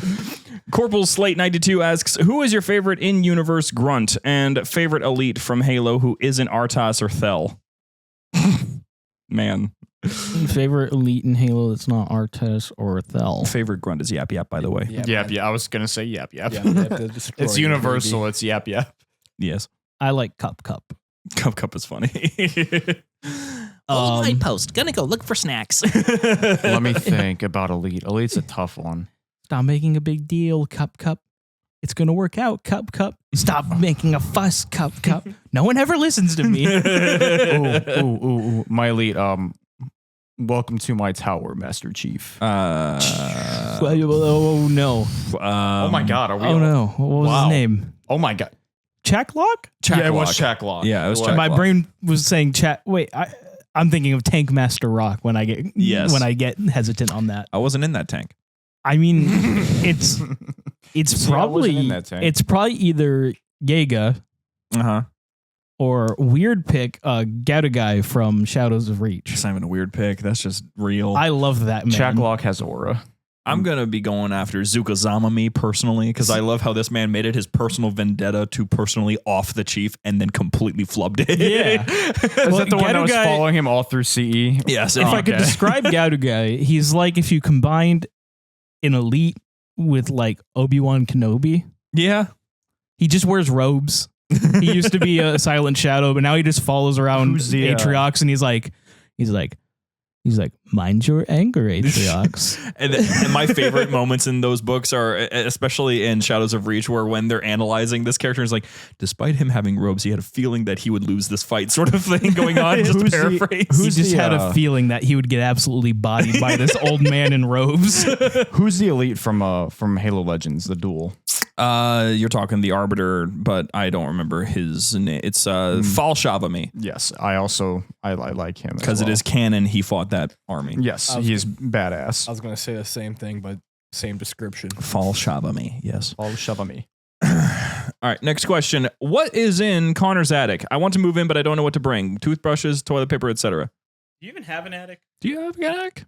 At the office, you do. Surely. Yeah, there's at a garage. Your garage has an attic. Your office has an attic. I've got at least 3 of them. I have 3 attics. I mean, technically, everyone has an attic, but if it's an attic that is used, is the question. Because I technically have an attic, but no one's even been in there. They're all used. Yeah. All right. Next question. Slap nuts. We got 5 more to go. Anything you guys want to ask the community or listeners? And then $2 added on saying a weekly question would be interesting. Well, have you ever gone down to the Q&A section on Spotify? There is a weekly question. Yeah, every time. Thank you. I wasn't going to think about that. Thank you for that. There is. Yeah, if you literally scroll down on the episode you are currently listening to, I think that's how it works. Yes. Or maybe you it's go to just right there. Yeah, it's right there. There's a weekly question. Not only that, a poll too. And a poll. I don't even look at those. What? There's a poll? Yeah, there's a poll question and then there's a Q&A. It's usually like just little opinion things. Yeah. Oh. Me and Ashton have started kind of reading them. Good. Like a little bit on 237. You get them consistently. Yes. Those of Q Dorian mostly are. I'm going to call him the possible real #1 fan. He is the author. Yeah. He's the author of the Let Us Out. Yep. And he's in every single Q&A. He replies to every poll. No, he's not in the Discord. No, I'm saying in every Spotify Q&A. No. He's not in the Discord, but he does interact in Which every is the other way wildest possible. thing. Dude, don't join the Discord. He can't. Oh yeah, figure it out. Get a VPN. Get a VPN. Anything? Well, then there you go. Just look down. Next, agree, disagree. Daft Punk could have made a great Halo soundtrack. For example, listen to Finale from Tron Legacy. Okay, I've listened to the entirety of the Tron Legacy soundtrack multiple times, numerous times, a lot of times.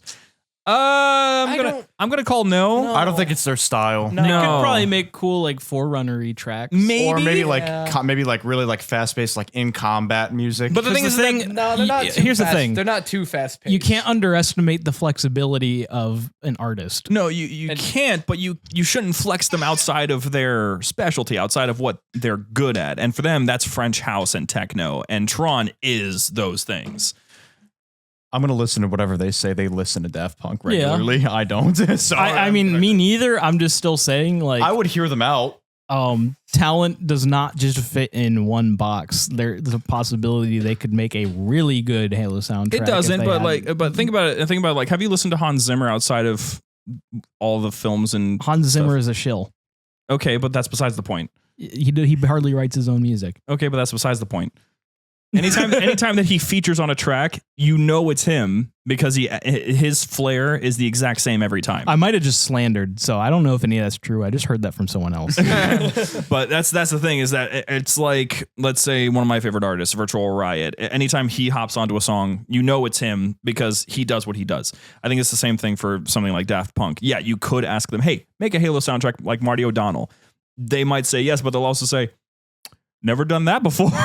And maybe they'll try it. But I think that's missing the point. It's not making it like Marty O'Donnell. It's still making it in their style and seeing if they can make their style fit into Halo. I think they would make good music. I don't think they would make good Halo music. No, as a Daft Punk fan, I don't think Daft Punk has a place in Halo. No, because like the songs would sound great. Mm-hmm. In context, I would be wondering what I'm listening to. Yeah. To prove how much I even listened to Daft Punk, there it is right there, ready to go. I would do that right now, but I don't want to. Yeah, wait, yeah. I was listening to them today. Have you listened to their Drumless album before? Probably. Dude, it's Random Access Memories, but without drums. Huh. It's actually a completely different experience. Sorry, gentlemen. So check it out. 3 more, I think, to go. Wraith LS33 asks, do we get extra points if someone joins the Discord directly through us talking up the Discord server and sending them an invitation? Yep. Sure. Absolutely. Mm-hmm. I will give you a virtual high five. If I run into you, I'll give you a real one. That too. But yes, please. That's actually fantastic. We just hit 650 members just today, I think, this morning. Based. So yeah, keep spreading the word. It'd be great to have more people who know each other in the server already. I want to hit 1,000 so bad. And for those of you who are already in the server and you're not interacting with people, dude, make friends. It's okay. You don't have to just like sit there unless you want to. It's up to you. Help us get to 1,000. Yes, please. Please share 1,000 would be great. I want another digit. Flyboy Pfeiffer asks, in continuation of this, asks, are the points we earn similar in value to Shroot Bucks? Huh? I don't know what's that? Connor's laughing. It's an Office. Oh, I've never seen the show. I have not. What points? Started it. I don't even watch The Office. The hypothetical points from the previous question. Oh, duh. Yeah. Sorry. My brain already moved on. Connor laughed, so. Oh no. I can't believe I was the only one who understood that. We need to wrap this up. 2 more questions. Slipstream19 asks Austin, McCrispy or McChicken? If you don't say McCrispy, it's objectively a better sandwich. I have a much stronger addiction to the McChicken. Also, money. I don't like spending a lot of money. And depends on your budget. The McCrispy is $6. Yes. McCrispy is much better, but the McChicken, fire. You can get the McChicken with the spicy sauce from the spicy McCrispy, and it makes it a little bit better. Now, I will also follow up with this. McDonald's has forgotten their place. Yes. I've said this 100 times on this show. Yes. The McCrispy is a great sandwich. I never can afford it, never want to. I have not eaten at McDonald's in probably 2 years. Maybe 1 because I had no better options in Texas. So not interested. Not a huge fan. If you have the app, it actually is kind of worth it. That's the thing. Taco Bell's app is better. You get a free meal. It makes me feel less guilty about my obscene amount of special instructions on my Taco Bell order. Yeah, because that's the thing is like Taco Bell. First of all, the $5 boxes are fire. 4 items and a drink. Yeah, that's fantastic. I'll take that. But also, every time you do that, and if you have the app, you'll get a free item, including something as big as a quesadilla every other order, basically. I don't have a Taco Bell near me. Okay, move. I'm working on it. Last question. Hey, Alexa, call 911 asks, who is a Halo character you think had the most wasted potential? I'm going with Sesso Refumi. That's the heretic leader from Halo 2, just so Connor isn't confused. Bro just put instructions on for Connor. Bro just went nuh-uh to the Arbiter and the Covenant, and then he died. Hot take, Locke. Is it really a hot take? No, it's not. Locke had so much weight. Locke could have been an amazing character. I'll give you a hot take. Buck. That's not a hot take either. Okay. Yeah, I don't think Buck's a hot take. I do think there could have been a lot more done with him. Because, man, I mean, Cade's getting his comeback. Where's Buck? All right, Connor, who's your answer and why is it Tartarus? It was going to be George. Oh, excuse the out of me. You know, one dead character or the other dead character. One who is confirmed and the other one could be live somewhere. James. Hard. What was the question again? I know the question. Wasted potential. I kind of agree with the heretic leader.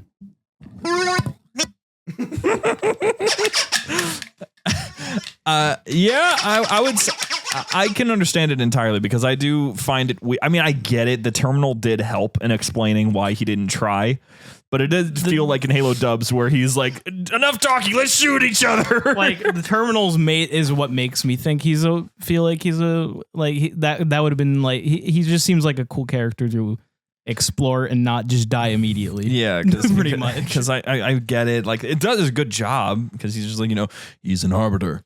I've already lost him. I think like they could have stretched out the heretic thing a little longer than just 2 missions. Yeah. Yeah, because then you're immediately just fighting the flood every time you're the arbiter. Although I will say those missions do leave an arbiter impact. and brutes, basically. Those missions leave an impact because those Banshee sequences are so sick. Oh yeah, they're cool. Open air, the physics engine in Halo 2 making the Banshees being destroyed super fun, especially on the second mission where everything is falling up now, including if you pull back on the throttle with the left stick and you won't fall down, you'll fall up and eventually die. Actually, it's really dangerous if you do that because it's kind of hard to get your throttle back once you do that while you're falling up, apparently. Oh. But, that's how that is. Would you guys want like one more or is that it? I can do another. Okay. Last question then is from Judy Cans. Hi guys, would you or have you considered getting Cammy Shep Official from TikTok on the show? He gives really good lore bits from Halo in like a 30-second format. I know Cammy Shep. I don't mean personally. I mean, I know him. I've seen his content. Yeah, as soon as he answers his fucking email. Was there another question or is that it? That's it. But I could go one more if that's the case. But for those of you who are listening and want him on, spam his comments. Be like, when are you going to get on the library Halo Lorecast? When are you going to get on the library Halo Lorecast? When are you going to get on the library Halo Lorecast? Yeah, do that.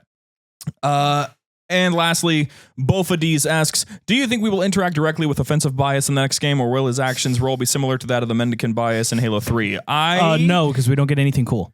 I say no, because the context of the conversation in that ending part, even though I think most people missed it, I guess, was the Forerunners were still alive, which means that was about 96,000 years ago. So when they deployed offensive bias to lock away the Endless, that was just about it. They used offensive bias to lock away the Endless. So wherever offensive bias is, it's the same place he was before. The term offensive bias haunts me, as that was the question I got wrong. Shane, what are you? What are you?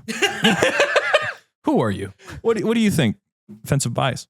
Next game? Yeah. Probably not. Thanks so much for listening, everybody. We'll see you guys next week when we talk about Halo 3, and it'll be a great time. Hope you guys enjoyed this week's episode on Tuesday. It was fun. It was unexpected, but we had a great time. Man, this episode went a lot longer than I was expecting. Thank you guys so much for listening. Join us on discord.gg/JumperScape, patreon.com/JumperScape if you want to support us directly. Greenlight a show, ko-fi.com/JumperScape, and we'll see you guys next week.